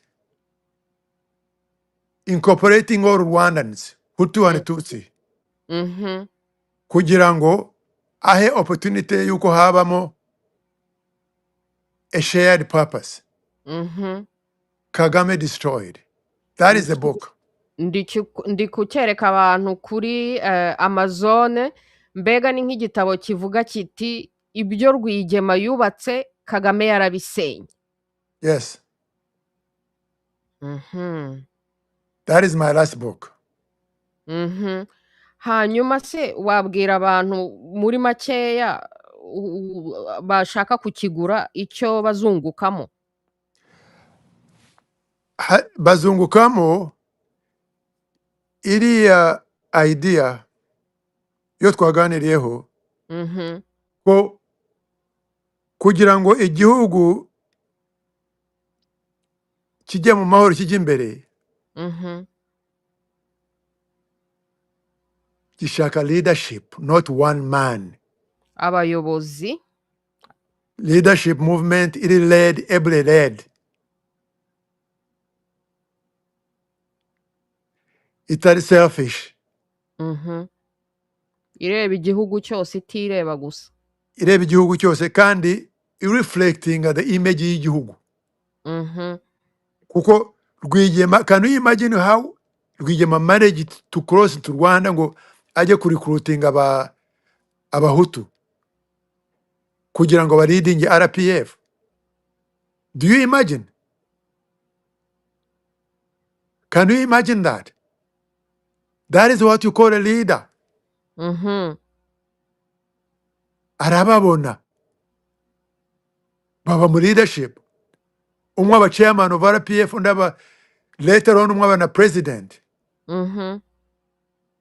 Bose say they were destroyed. Uriya beautiful man, that beautiful minister w'u Rwanda assassinated in Nairobi. Sendashong. Sendashong. Yes. That was Rwigema's man. Rwigema recruited leaders based on ability. Abamuzi bavuga ko yari umuhanga cyane. I knew him. Nabisi Mungu was a gentleman. He lives in prison. None ubu ngubu uyu munsi even the wife of Rwigema is a prisoner in Rwanda. N'umugore wa Rwigema nawe arafunzwe asa nk'ufunzwe. She can't leave Rwanda. N'umuhungu wa Rwigema yahungiye muri Amerika. Wa undi babwiye ngo natahe mu bukwe bwa mushiki we. Exactly. That is how you what we have. Ubasigaye nawe yarahunze yibera muri Amerika. Yes. Ye baba we. On that note, rero my dear, thank you so much for the opportunity. Wakoze cyane, Imana ikomeze kumenye muri byose, mugire Noheli nziza, mugire umwaka mwiza. Ese hari akantu kanyuma waba wumva utavuze ushaka kurangirizaho? undimo umwenda Ehe. undimo umwenda Yes, have a wonderful Christmas. fiance. Bye bye. Bisous, bisous. Bye. Urakoze Bye. cyane. Bye. My people, David Himbara arakoze kabisa, arakoze kabisa. Mbega mbega ikiganiro cyiza. My people, mbega mbega amateka y'abanyarwanda. Reka rero nze muri komenti ndebe ibiri muri komenti dukomeze tuganireho gatoya mbere y'uko mbareka. Wow. Ndebe ibyo mwavuze ndabizeye my people, buriya mwamubombarize tu.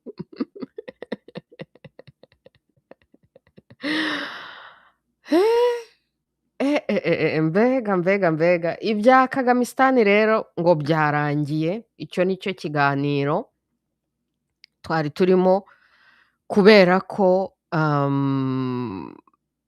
Amerika yafashe ingamba. Kongo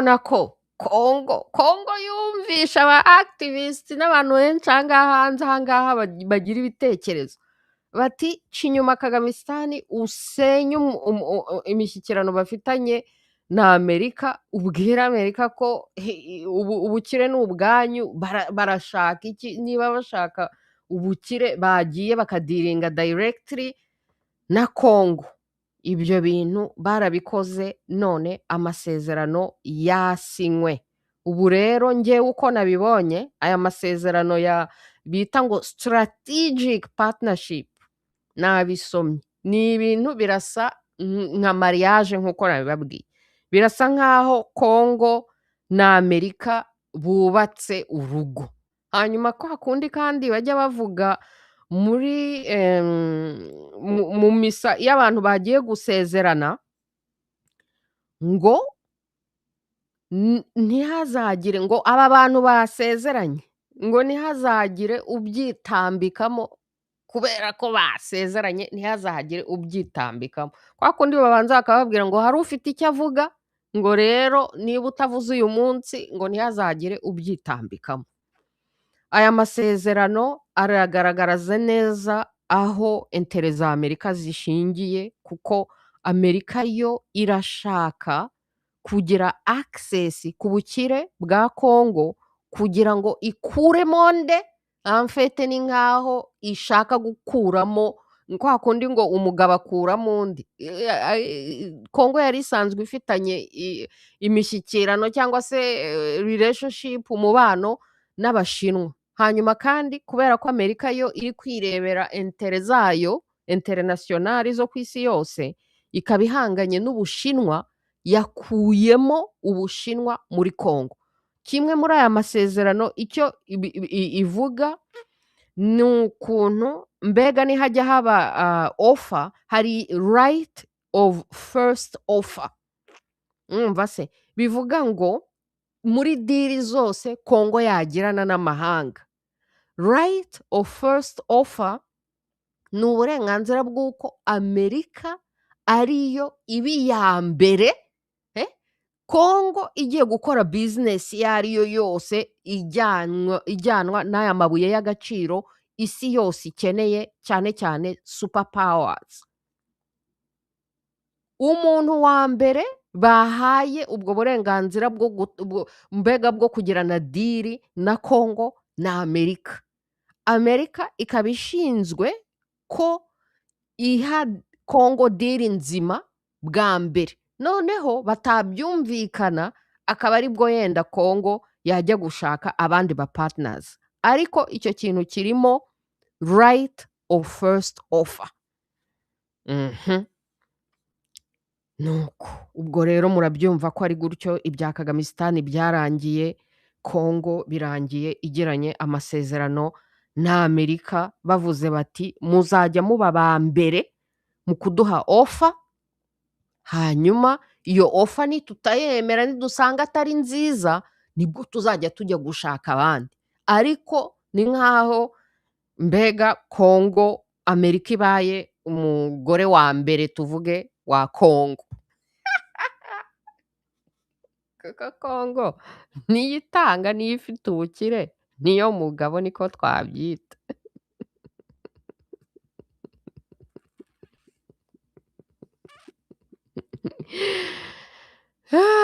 Nuko rero reka njye muri comment ho gatoya, hanyuma tubirememo ho gatoya, hanyuma dukomeze. Ariko se ndahera hehe ko comment ari nyinshi cyane? Comment ni nyinshi cyane, reka ntere kuzanyuma na nyuma, ubwo nyine you know, nuko reka duhere yenda hano kuri Beabe. Beabe ati ngo fiance no ni onkre waraye. Yo ntago se muzi ko byageze kuri fiance?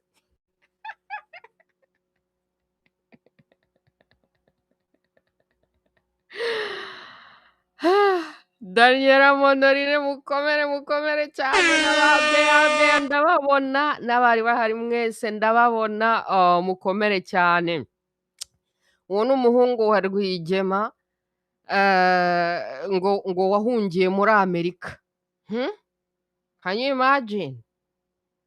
Nuko ubwo rero muribuka mu bukwe bwa mushiki we Kagamistan afata ijambo, ibintu bitajya bibaho mu kinyarwanda, ko umuntu ajya mu bukwe agafata ijambo hanyuma akavuga politiki. Ubundi mu bukwe haba havuga abahawe amajambo, ntabwo umuntu ashobora kuza mu bukwe ngo apfe kwiha ijambo. Ariko ajya mu bukwe afata ijambo, arangije aranavuga ngo uwo muhungu bamubongera ngo agomba gutaha, we yaratashyeho gatoya, none ngo yarahunze muri Amerika. Ibyo byari premiere nibwo nyimenye.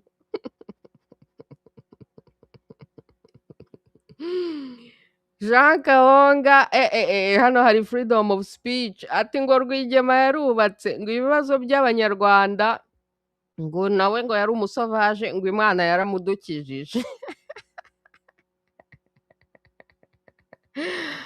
Eugene Musefano ati ngo Himbara ni umututsi, ngo si umunyarwanda. Umva kandi none si abatutsi si abanyarwanda, ariko ibyo ni ibiki koko? Daniela Monorina ati Bea ati vanifuha hano, ati fiance. Yo byageze kuri fiance we.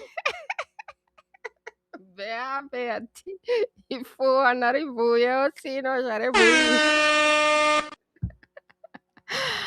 Megi paru biri hano we. Oh my goodness. Nuko Eugene Musefana ati Himbara agomba kwibagira ubu bwoko, kuko icica abanyarwanda ni ukwiyumva mu bwoko kurusha ubunyarwanda. Parfait ati Daniela uyu mufiance twazabeshya umukunzi we. Yo muri kuvuga si uyu mufiance hano usanzwe ufite umugabo witwa Ibrahim Traore? Origami.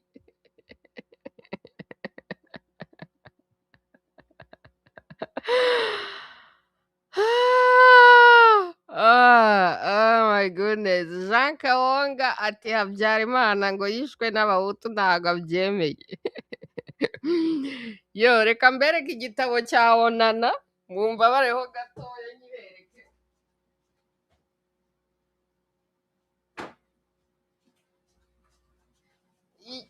Ibyo ngibyo dore igitabo cya Onana navugaga, cyabaye kuri ankete zakozwe ku by'indege. Onana ibyo yanditse ku by'indege, n'impamvu mvuga nta debate ikiriho ku bahanuye indege, nuko Onana yakoze ankete, hanyuma kandi ikintu gitangaje agaragaza cyane muri ankete yakoze nuko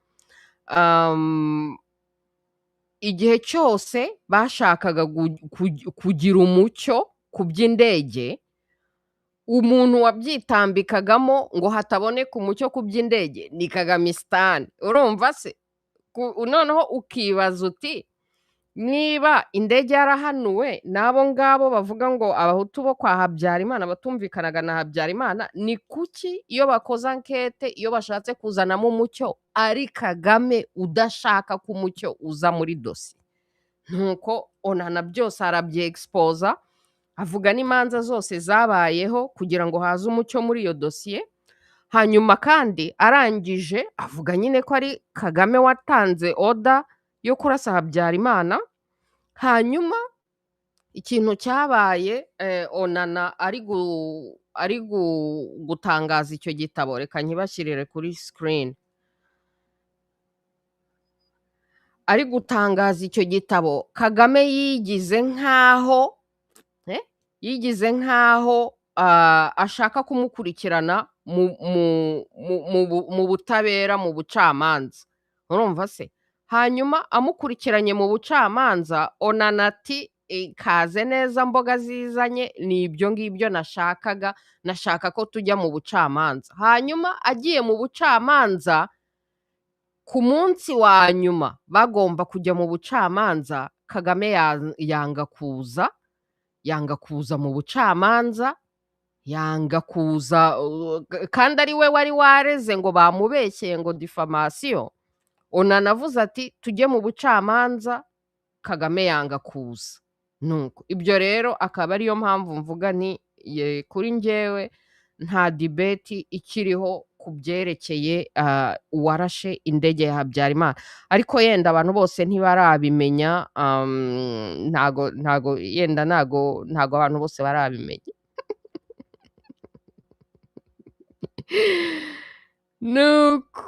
Nuko Daniela Monorina ati ntago tuzamuha umukobwa wacu ngo twishe ubu. What? Umukobwa bahise bamwimana. Mahoro nyoni nyinshi kobora cyane. Iminsi myinshi.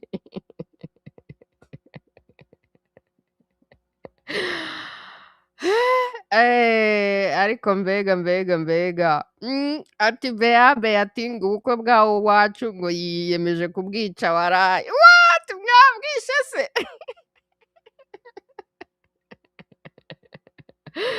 Freedom of speech, wana, freedom of speech, tuba twiganirira. Nuko mukomere cyane. My people turi kumwe, sinabirangiza kabisa, nuza mufite amakomenti menshi cyane, harimo ababikunze, harimo ababyamaganye.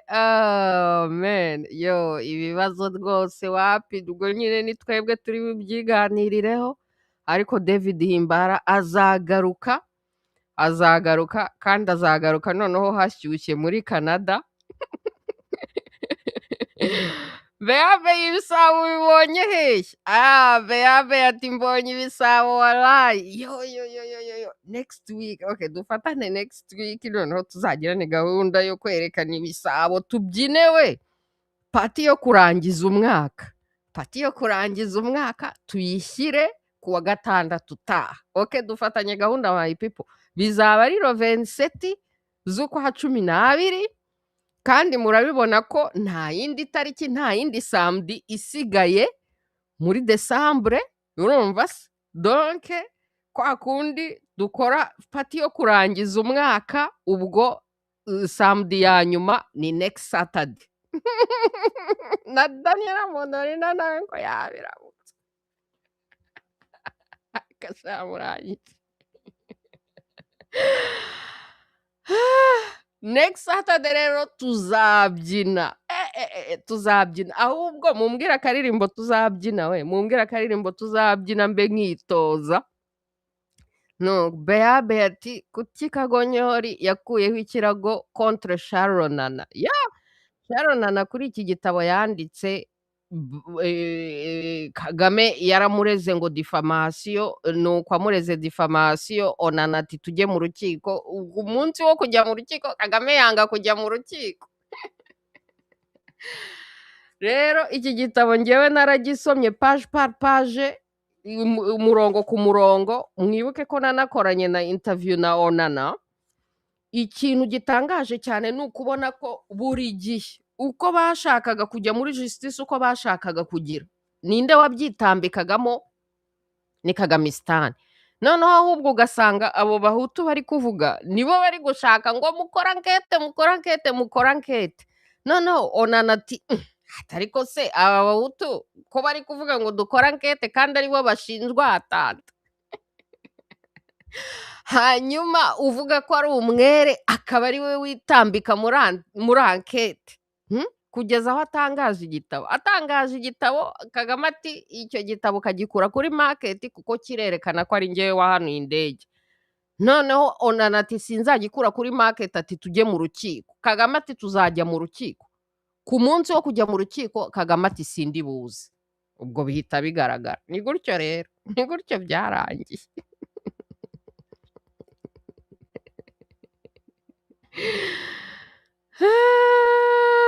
Yo, mahoro nyoni nyinshi, komera cyane.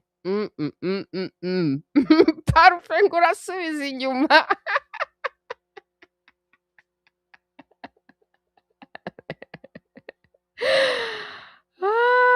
Bea muranyica cyane, ati tuzabyina Beyonce cyangwa Aya Nakamura na ba Shakira. Yo, tuzawukata. Yo, samedi proje kabisa, ndimo ndanitoza. Tuzabyina iyihe ya Beyonce? Kandeba ibyinika ya Beyonce ni iyihera. Niko Beyonce habyinika iyihe ngo ariyo tuzabyina?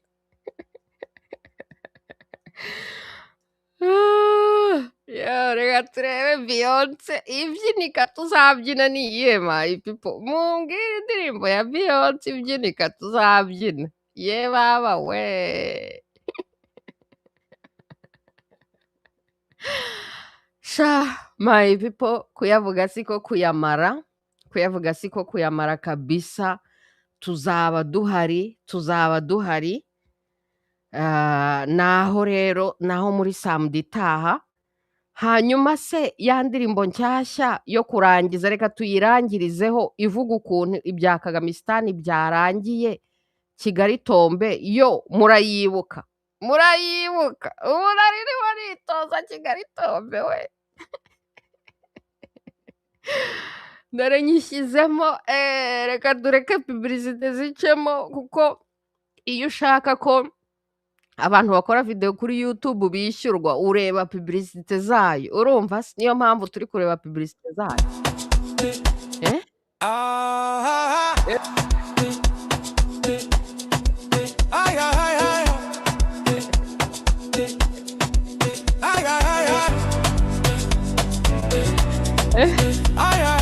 Yo. Kigali weekend you buy tombe. Kagame tombe. Arde tombe. Kigali tombe. AFC tombe. Kabila tombe. Inyanga Kongo tombe. Ibibagane tombe. Mwizina Rayesu tombe. Kigali tombe. Okay, ako byari ukubonje. Wo, ibifabagane tombe. Yo, ngo ibyanko rero byarangiye. Sha mutangire musezere anko rwose ngo ibye byarangiye. Se fini termine.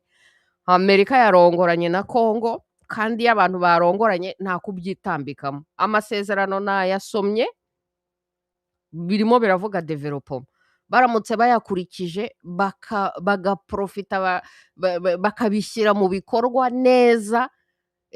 Kongo se twayigeranye, nta n'igihugu gishobora kuzagereranywa nabyo, kubera ko ukuntu bazagira ubukire, INGA DAM, koridori LOBITO, demokarasi, ibintu, amahoro, ibiki n'ibiki, bizarenga na za Singapore, bizarenga Singapore kure cyane. Singapore nonsense, Dubai nonsense, Uburayi nonsense. Ahubwo Kongo ishobora no gukira kurusha Amerika. Urumva se? My people rero, kuyavuga siko kuyamara. Imana ikomeze ibamenye muri byose my people. ahasigaye rero naha samedi prochain tuzabyina turangiza umwaka twishimira dushimira Imana ko tugejeje kuri uyu mwaka, hanyuma ibifobagane na Kagamistan iyi myaka yose bamaze barakandamije abanyarwanda bitwara nabi cyane, igihe cyabo cyageze, igihe cyabo cyageze. Yo ninga nze ndebe ngo iyo end of time ya Beyonce, I see ndibuze kuyireba okay, reka nzane wa muziki wo kutwirukana muri studio we, niyirukane muri studio nawe ubundi ntago twava hano nakwambye.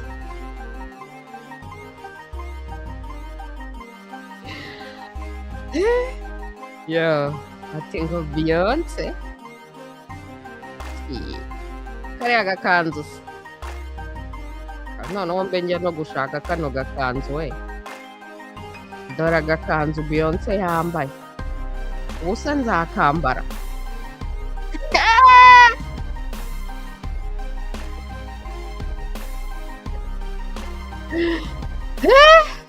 Look at this, mbe nshaka aka gakanzu se. Yo ntabwo ibisabo byakwirwa muri kano gakanzu nakwambiye.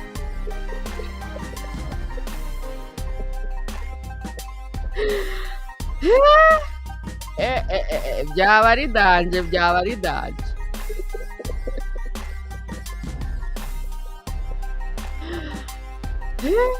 tureba, reka no kuyishyiramo batazadukupa. Beyonce ni danje we, ndibuze kuyireba.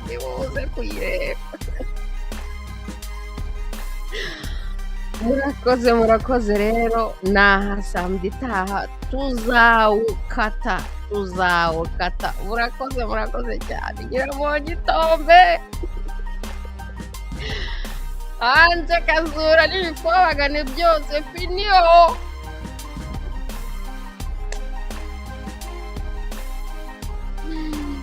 My people, naha samedi prochain, Imana ikomeze ibamenye muri byose. Ndashimira cyane David Himbara waje kutuganiriza akatubwira uko we abibona. Urumva se uyu muco wo kuganira no kuganiriza abantu kabisa ni misiyo niyemeje, kuko mu byo dukeneye mu banyarwanda harimo icyo kintu cyo kumenya kuganira n'abantu. Urumva se kumenya kuganira, mwaba mwumvikana mutaba mwumvikana, mwaba muhuje ibitekerezo mutaba muhuje ibitekerezo, mwaba mubibona kimwe mutaba mubibona kimwe, hagomba kubaho kuganira, hanyuma abantu bakaganira, hanyuma nyine bagaterana amagambo bakungurana ibitekerezo. Ibyo nabyo biri muri civilisation. Iyi gahunda rero yo gushaka gusiviliza abanyarwanda kabisa narayihaye.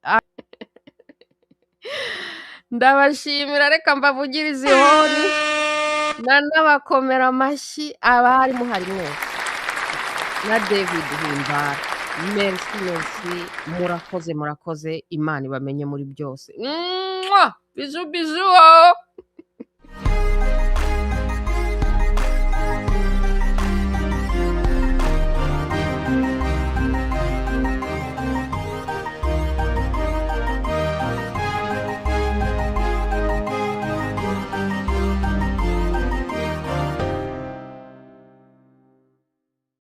Yeah, weekend nziza. Iyi kamera ubu ngubu ngomba kwiga uko bizaba bimeze samedi prochain, kuko ndabona iterekana, mbega izerekana hagomba kugaragara gusa. Turi kumwe bayi pipa. Ciao.